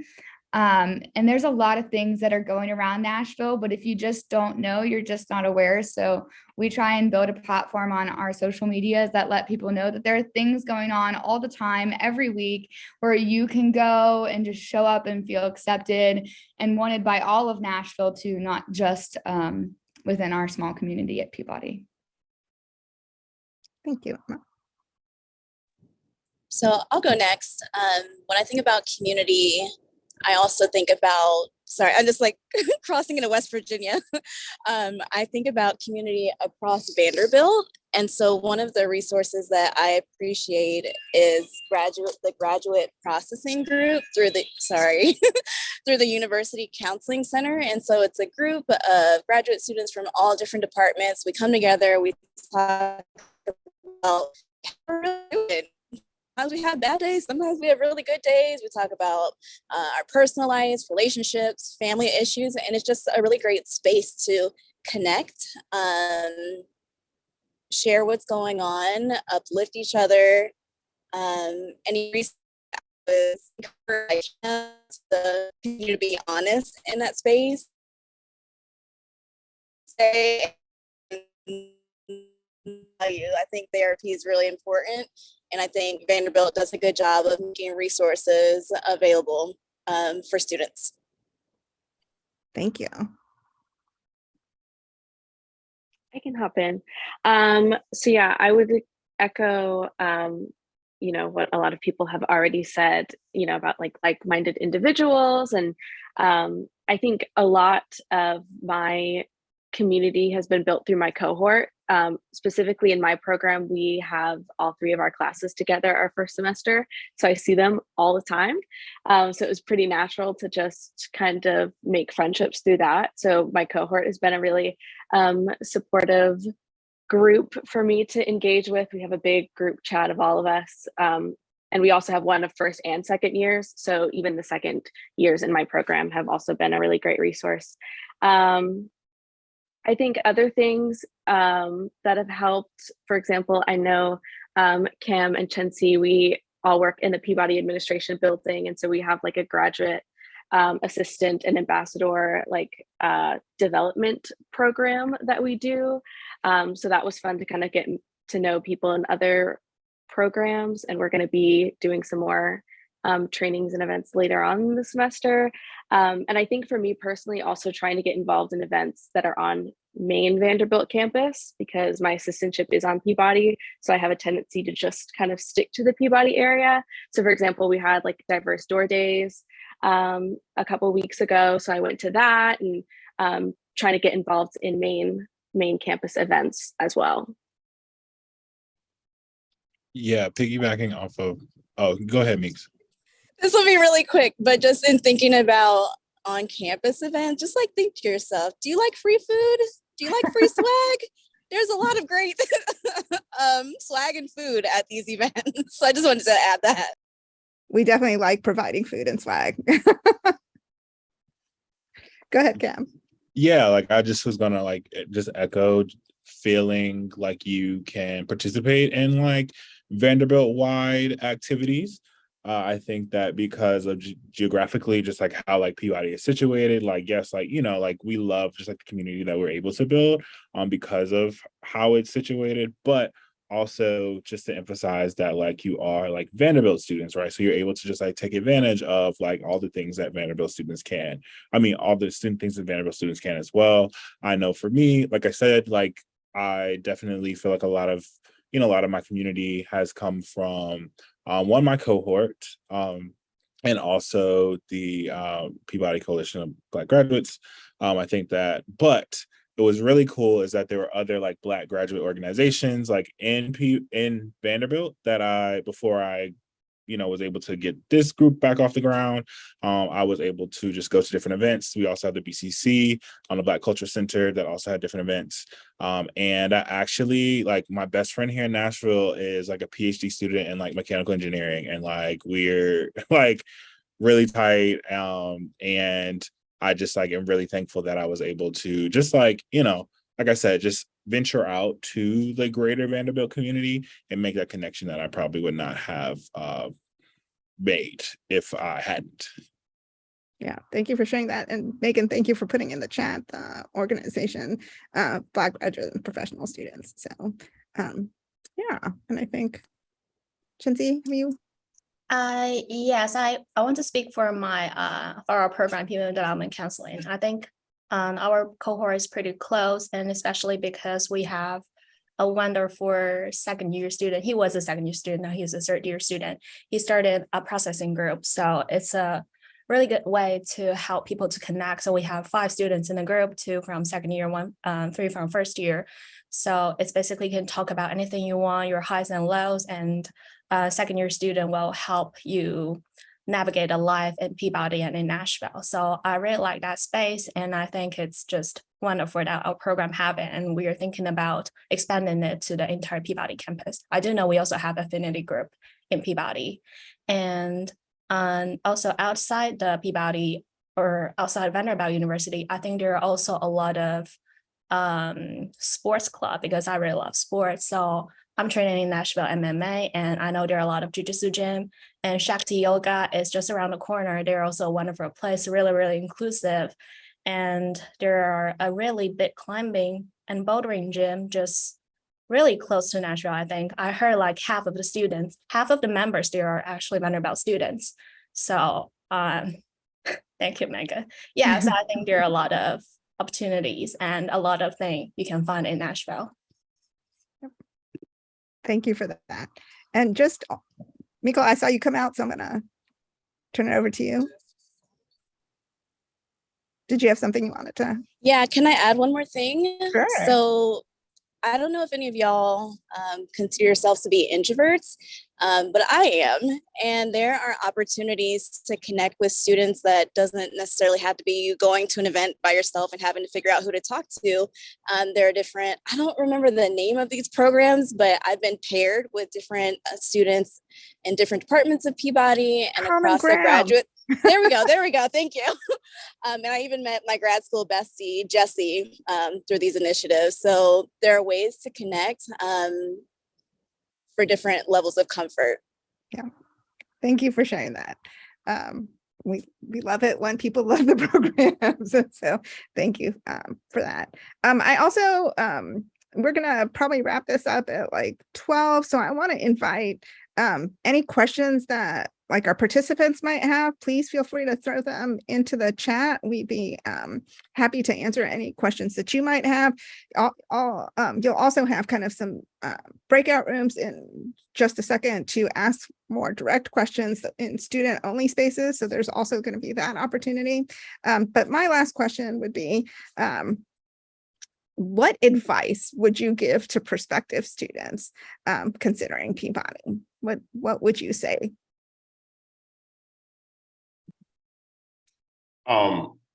If you want to change the world, I think Peabody is for you. If you're planning to do great things in your community, changing lives, Peabody is just the best place for you.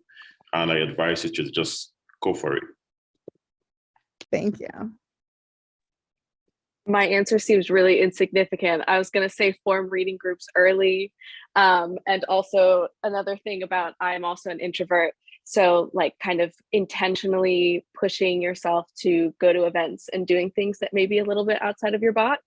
So again, like going to diverse door days and going on campus, on main campus, I by myself was a little nerve-wracking at first, but I went and did it and I had a blast. And then I ended up meeting up with someone else in my cohort who happened to be there as well. So sometimes you got to just step outside of your box a little bit and try new things. But again, I know we've talked about community a lot today, but there's a really great community that's here to support you and work with you and cheer you on. So it's a great place.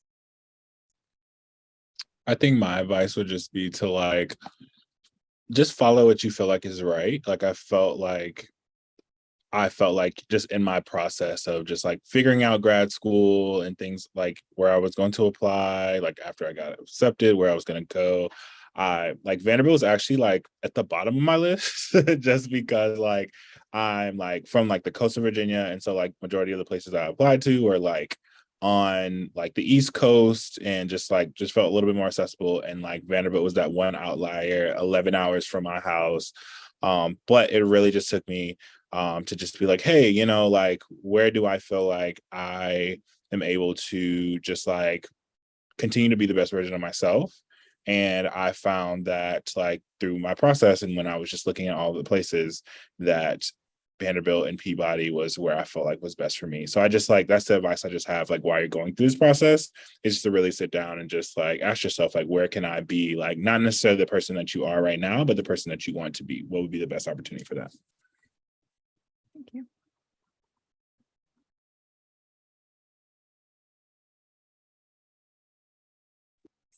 And I want to encourage everyone to, like Lydia said, step out of your comfort zone and to really try to connect with people who look different from you, but you will find everyone's unique and everyone's also similar. And at the same time, there are plenty of opportunities to take care of yourself, like meditation, yoga, that kind of thing. So yeah, I think it's really important to balance between challenging yourself and also to take care of yourself. For me, I think it's finding the joy in everything, whether it's big or small that day. Really focus on like, you know, someone went out of their way to get you a coffee, like just knowing that like you have each other, having those moments, just treasure that, because like I said, community is the best thing here, and find the joy together. Thank you. And so we do have a couple of questions that have popped in the chat. So what do you all do to take care of your mental health and well-being and balance the academic stress? Yeah, so this is something that I just started this year. So I am substantially more busy than I was last year. And I decided to look at my budget, and I actually factored in a massage membership. So I am forcing myself to just get a massage and take care of myself once a month. Like that is just like my time to just like focus on myself. And like I said, like dedicate, like as a grad student, it's, if you're not working like full time, like, it may be a little bit hard. And so it's just like being like, hey, like I'm focusing on myself. And so I need to like prioritize like putting like money towards that. Thank you for So sharing. I also, similar to Cam, have decided to do a membership, but I do a yoga membership at Fahrenheit Yoga. And even if you have a full-time job, I do night classes at 8:30 p.m. and I do candlelight yoga. It really cools me down after a long day. And I've convinced some of my cohort to start doing it with me. So we all go do yoga together now. And it really helps take the stress away after a long day.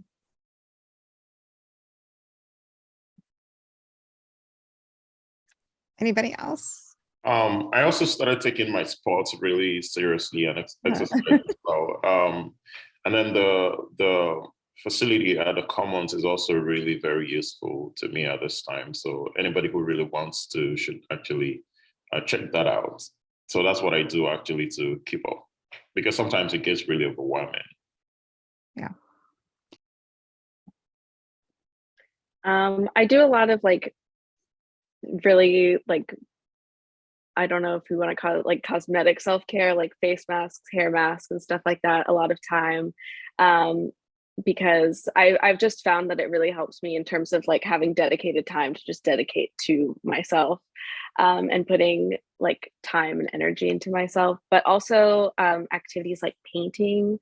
I love to paint. I have a background on, but I have like paintings on my walls that I've done. Like I love painting, and stuff like that, or also reading things that are not academically related.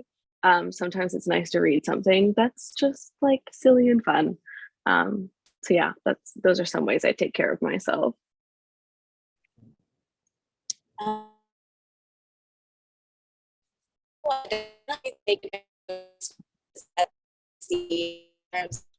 Meeting with providers and the group therapy. I really enjoy thrifting in Nashville. I found some great spots. One of them that I really like is called the Southern Thrift. So check it out when you come, not if you come, when you come. And I also like spending time with family. Most of my loved ones are in Georgia. I'm actually in the car with them right now. And so because Nashville is just a couple hours away from Atlanta, I'm able to see them frequently.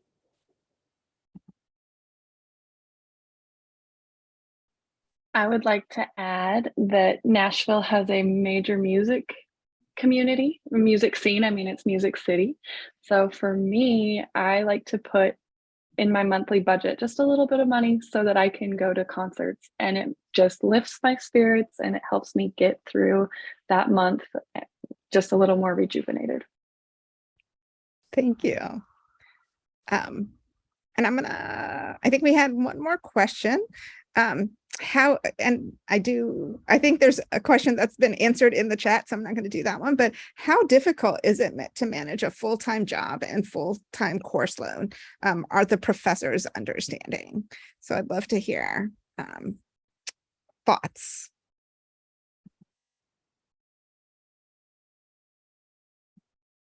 I think if you approach it as they are here to help you succeed, they're not here to make things really hard for you. Just go to them, talk to them. I've had multiple conversations with my director of my program recently. He always sets aside time to talk to us just about our personal lives, just to vent if something's going on or if you're struggling in a class. Like, they're here to help you. They want you to do really well in these programs. And that's why I think Peabody is so awesome, is because the faculty really want you to succeed in life beyond just going to Peabody. I was going to say, in my case, I have an assistantship that's not like a full-time job, but it still is, fairly heavy workload. I think kind of on the flip side, like my assistantship supervisors are really, really accommodating and understanding. And they have like told me from the very beginning, like, we understand that you are a student first and you have a lot of stuff going on. So like, we can be flexible with hours if you need to adjust some things. And I've asked, and they've always been able to accommodate me. So anytime that I've had like a lot of work, like schoolwork going on, and I've let them know, we've been able to adjust my hours around that to make sure that I'm getting my assignments done. So yeah, and I think also just a lot of planning and being organized helps a lot. And just to kind of build off Lydia for a second, that typically our graduate students work 20 hours, though you can like get pretty easily get an exception to work up to 29.5. But if you're a full-time student, like 29.5 hours is kind of full-time because you're also doing a program, right? So just wanted to put that out there and also invite other responses from our panelists. So I have a full-time job with a nonprofit that's based here in Nashville, and my professors know this, and I have one in particular that every time she sees me, she asks me, how's work? How are you managing your schedule? And how are you? And every time I just get this little moment to build a bigger connection with her, and I absolutely appreciate it. And Angelin, thanks for joining us. She's actually one of our students that are going to be in our breakout spaces, who has both returned to education after working and is still working and doing her education. So if you are interested in kind of continuing this conversation, Angelin will be in our room for returning to education. And yeah, other thoughts? Yeah, I want to echo communicating with faculty and just letting them know what you need. I've asked for extra time. Vanderbilt has student access services if you're a student who needs accommodations like myself. And so right now, earlier I said I'm in my 4th year and I'm working on my qualifying exam, and I have accommodations with that, which is kind of unheard of in PhD land. So I'm really appreciative of the resources. One of them is the writing studio, which I have an appointment in 2 minutes. So I have to run, but thank you all. Thank you, Mikola. And I also want to mention a lot of our courses are like 3-hour courses. So you got 3-hour courses every week, which means you don't really have to come to the campus every day. So that gives, I think that gives more flexibility in terms of time. So you can work. I know there are students in our classes, he work, I think 8 to 4, and then he will come to the 4:10 class. So in our cohorts, usually like 4:10 to 7. I think it's pretty common for students to have classes from 4 to 7, and that's like a balance for the work. Well, thank you. Thanks to our amazing panel. Thank you for sharing your experiences and insights with us. And we're going to give everybody a chance to ask more questions to our student leaders in these breakout spaces. And they're designed so that you should be able to go in and out and ask questions in different groups as you want. So we should have these different breakout rooms for you. Please feel free to hop in and out. We'll be in this main space if you need to ask us any questions, and feel free to jump back and forth. All right, well, welcome back, everyone. I hope you had some great conversations in the breakout rooms and got some of your questions answered.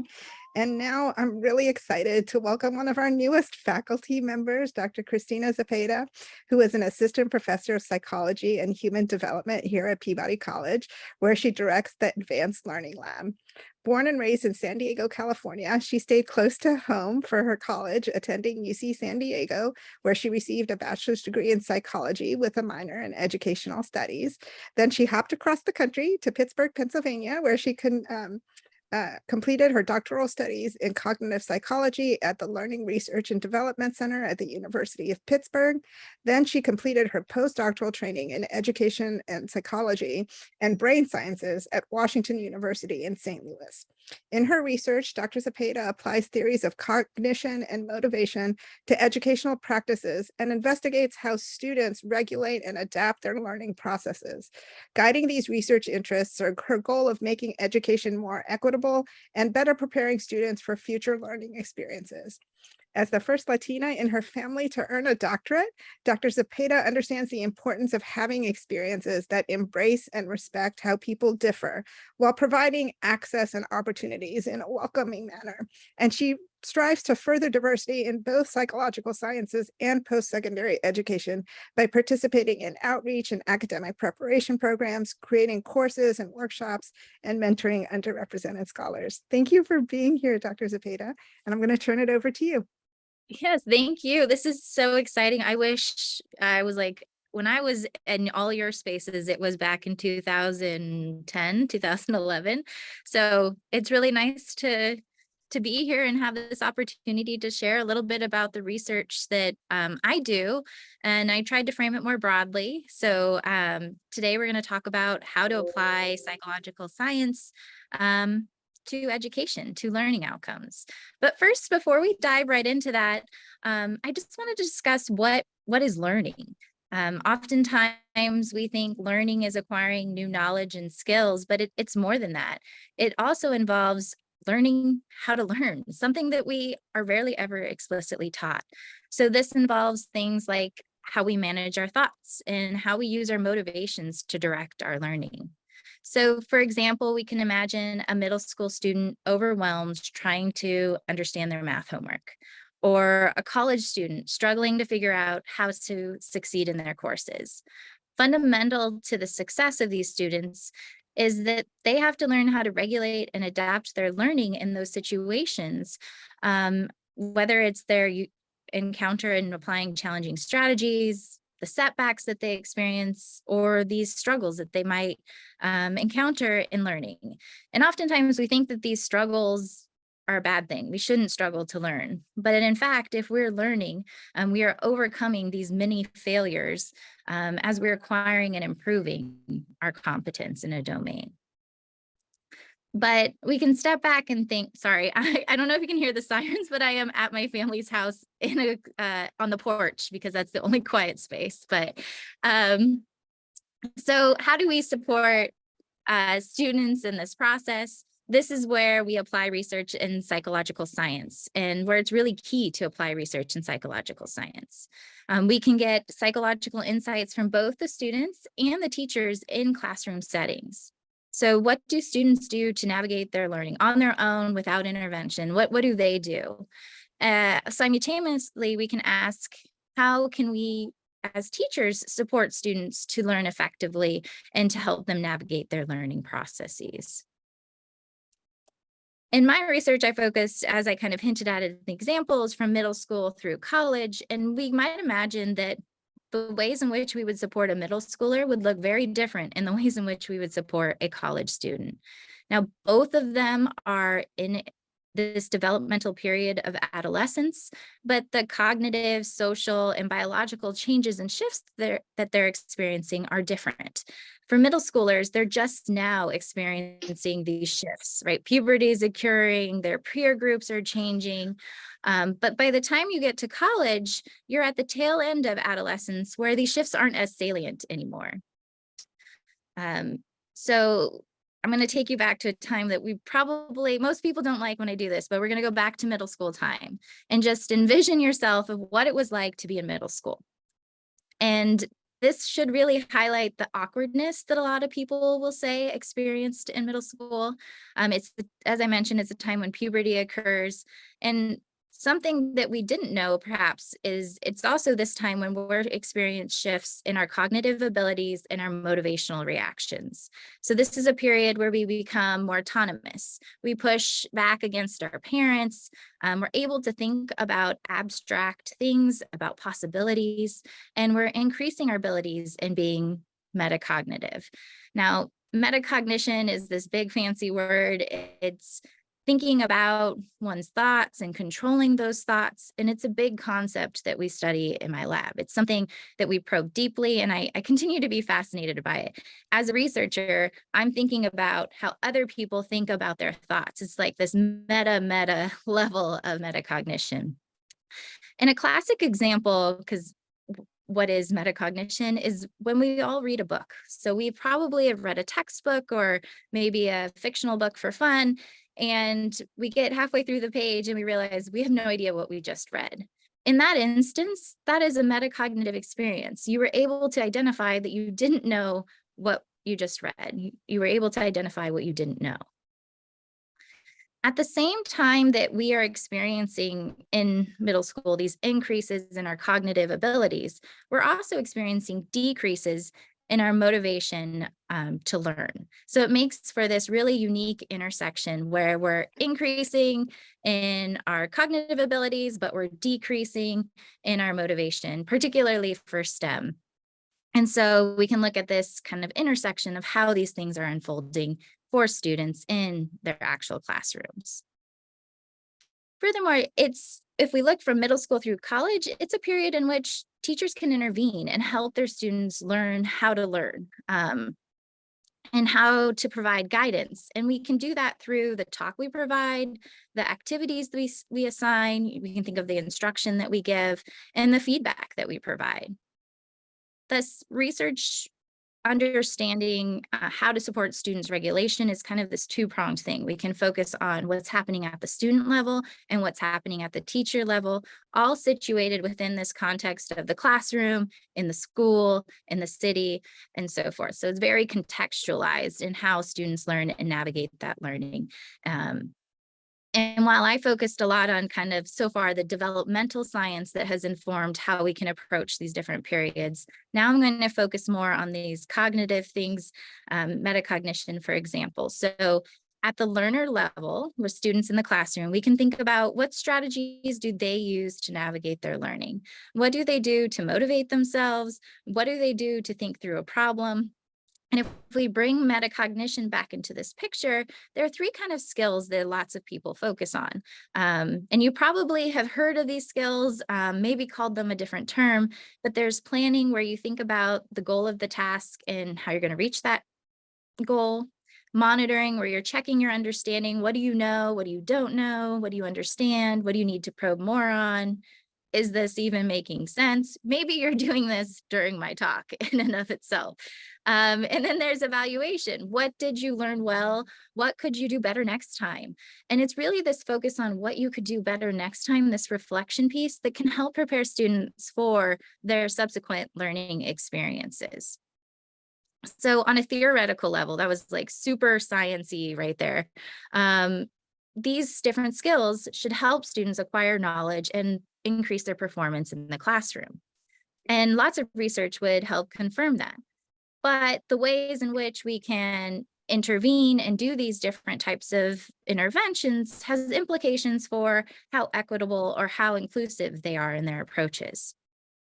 So I'm going to talk about a situation in which we had this lovely grant where we could bring teachers in and just talk with them about their daily practices, what was happening in their classrooms.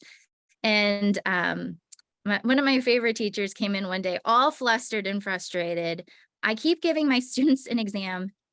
They don't do so well. So then I give them an opportunity to study, and they can come back and study and then take the exam. But for whatever reason, they're just going straight to taking the exam again. They're not taking the opportunity to study. How can I get them to study? And so that's really where it was born, this idea that maybe what we need to do here is a metacognitive intervention where we support students in being able to identify what they know and don't know, but also looking whether or not equipping them with the knowledge and skills to regulate their learning, is that motivating in and of itself? Does that provide students motivation to want to learn in their classrooms? And long and behold, when we implemented this intervention, we drew upon a bunch of meta-analyses and research to kind of pinpoint what might be the best mix of how we could support learners. And we focused on direct instruction. These are what these skills are. Practice. This is how you can use these things in your own learning, and situated it kind of first abstractly with these fun puzzle problems, and then more concretely within the math itself, because we were afraid that if we implemented it directly in the content that they were learning, it would actually make them more anxious, because math provokes a lot of anxiety. So we wanted to kind of step outside and remove that anxiety before we introduced both together. And then most importantly, and something that many people don't do, is say, why are these important? What are the values in using these different strategies? And so through this intervention, it took about 6 hours. That may seem like a lot, but it was intertwined within their instruction. So it was 45-minute activities throughout their regular classroom practices. And we find that it not only benefited their current learning in their physics course, but it also benefited their, I think it was like 4 different types of motivation. They wanted to now increase their competence. They thought that their intelligence was more malleable. They valued the class more, and they were more self-efficacious in their abilities. But the coolest part, I think, is that we also looked at their learning on a subsequent learning task that they didn't have any experience in, and we found that it also prepared students for future learning. So thus born, this teacher came with a practical, real-world problem they were experiencing, and here we could apply psychological science to address kind of the challenges that he was having in his classroom. And I think really this project not only had profound effects on those students, right? We were seeing increases in their learning and motivation, in their future learning, but it also had a profound effect on me, and the idea that we needed to find real world problems and contextualize what we're doing and who are the students that we're trying to support in order to best fit the support that they need to be able to regulate their learning. But that's not the only kind of challenge that's out there. As a college instructor myself with expertise in cognitive science and educational psychology, I often think, how can I help my students in my classrooms employ more effective learning strategies? But things look a lot different in middle school than they do in college. So by the time they get to college, they figured out what's worked for them, right? I got here, I know what works for me. I know what strategies are better, but there's lots of research showing that, for example, retrieval practice, or the idea that you retrieve information from memory, is a more effective learning strategy than doing something like rereading the book. But by long and behold, when you ask students in an open-ended question, how did you study? The most common response is they used the book or they rewrote their notes. Only about 40% of students will say that they monitored their understanding, and only 20% of students will say that they actually engaged in retrieval practice. But if students engaged in those productive strategies, they also performed better on the exam.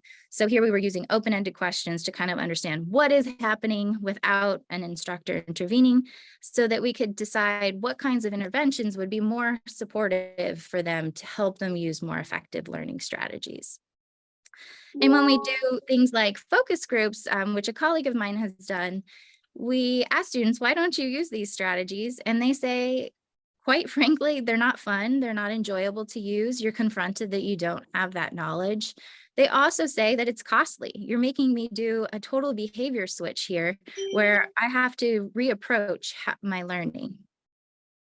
And I think I'm starting to get close to time. Is that true, Hasina? Yeah, you have a couple more minutes. Okay, yeah. So I just wanted to talk about how we can, if I bring back in this equity piece that I mentioned at the beginning, lots of this prior work has been done in predominantly white college attending institutions. And what we need to start doing now, because our measurement has been developed in those situations, is taking a step back and asking more open-ended questions of how can we address the way in which we support learners if we don't actually know the way in which learners from different backgrounds and experiences are motivating themselves. And I think I wanted to leave a little time for questions. I didn't realize I was going to talk so much. That usually does not happen. But yeah, I think I will pause there. And if anyone has questions, I'm happy to address them. Thank you so much, Dr. Zepeda. And Yeah, you're welcome. please I feel free need to- slides to keep myself paced, I think. I didn't realize the time either, so you had me Oh, also good. like focused on the conversation. And please do feel free to unmute and ask a question, or if you want to pop it in the chat, happy to ask that as well. And I might just start by asking, are you doing so it sounds like you're doing some of these studies in different communities, and how has that work gone? Yes. Well, one challenge is in college classrooms, right? We have a particular set of, depending on your university. So one thing that we're looking at, the nice part about Vanderbilt is it's becoming increasingly more diverse. So we can have an array of students experiencing different backgrounds and but one thing I've been really interested in is asking, how did you study? Please describe your study techniques in a paragraph or two. And then from their responses, actually pulling out what strategies they're saying, because it creates a rich space to say, hey, here's what you're using. Now we're going to adapt from that. At the middle school level, we've looked at low versus high SES school contexts. We've partnered with a dual enrollment program in the past where we've asked students from all different backgrounds what kind of strategies, motivational strategies they use. And we actually find that different groups of students, like these are coarse grain, chunky groups, right? So it's underrepresented versus not represented, female versus male, continuing generation versus first generation. We find that these different groups, those that have been historically excluded, are actually using more motivational strategies. They're using them more frequently. And in the literature, there's this connotation that they need to be more motivated, but we're actually finding that they are motivated. And so it brings in the question of whether or not the mechanisms of a lot of these social psychological interventions, is it because they're actually making them more motivated, or is it because they're making them feel more included because now you're bringing up strategies that I actually do on my own? And so that's kind of a direction that I'm continuing to push on. So there's a question, have you looked at my favorite term, Pygmalion theory, and how it works with strengths instead of deficits? I haven't. Larry, if you wouldn't mind elaborating, I'm curious to know more. So Larry, I don't know, maybe be putting it in the chat if you don't feel like unmuting, but yeah, something to look into and think about, because different literatures have different, definitely different literatures out there. And so definitely great to get different perspectives. All right. Well, thank you, Dr. Zepeda. It was great to have you here. Yeah, thank you. And no need to apologize, Larry. I think that's the fun part about being at Peabody. Everyone has different views and theories that they use, and that's how we improve science. So I appreciate it. Awesome. Thank you. I appreciate that. And so now the next part of our agenda is really looking at how you could build a strong application. And we actually have, again, breakout rooms, 2 separate sessions you could join, one focusing specifically on PhD applications and one more for our professional students, which once again is our master's and EDD students. If you're interested in both, don't worry, they will be recorded, so they'll be available to you. So at this point, just kind of join the one that you're most interested in. And both Dawn Brunson from the graduate school and Kim Brazel are amazing. So I think either session would be great.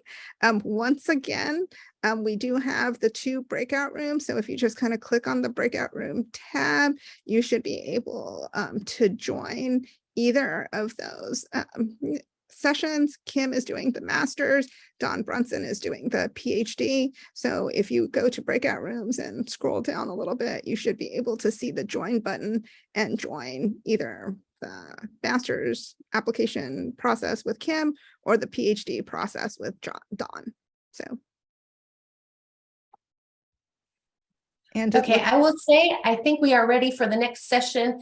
Okay. The people who are in the PhD session, I just put Dawn's email in the chat. So I think we are good. And thank you Okay. all again for hanging with us today. I will put my email address in the chat as well. If you have questions that come up later or need anything, we're pretty approachable people. We're responsive people. Would love to hear from you and help you along the way. So thanks. Yep. And I will put mine in as soon as we introduce this last bit. And thank you for sticking with us. We're coming to the end of our time, but we do have a video message from one of my favorite people, Dean Sharon Shields, who has been a mentor to so many of us and has been at Peabody for 48 years. So has a lot of experience in this space. And with that, I think, Brian, if you could share her video. Greetings and welcome. I know you're not really expecting me to be at a place like this at the Great Sand Dunes National Park, but I happen to be on vacation right now, but it was extremely important for me to greet you and welcome you. I am the Senior Associate Dean at Peabody College, and my name is Sharon Shields.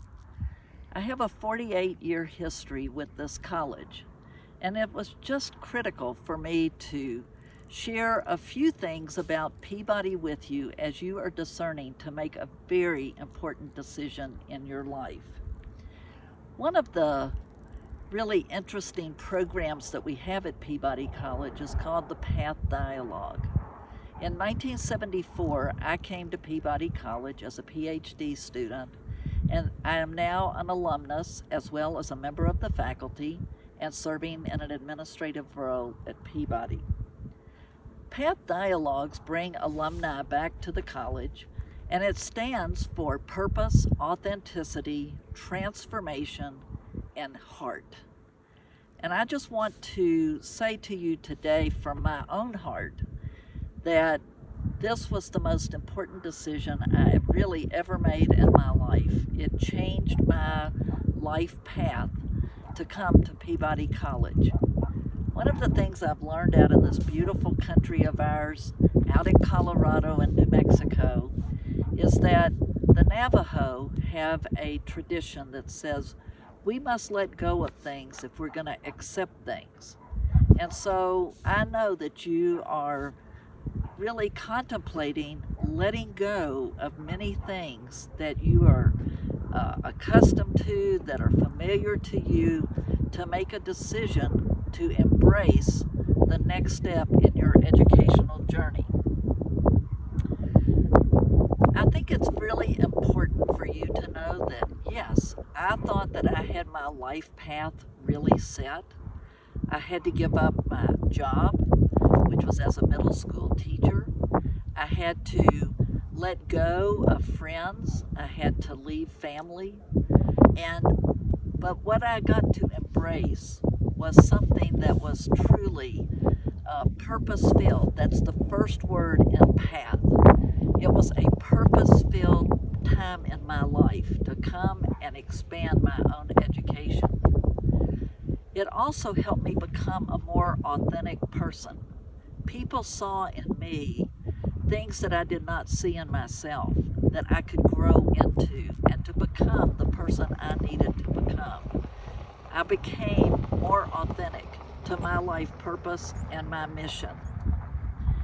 And yes, Peabody College provided me a truly transformative experience. I have gotten to sit at tables that I never thought I would sit at in this world. I have been in communities that I would have never had access to.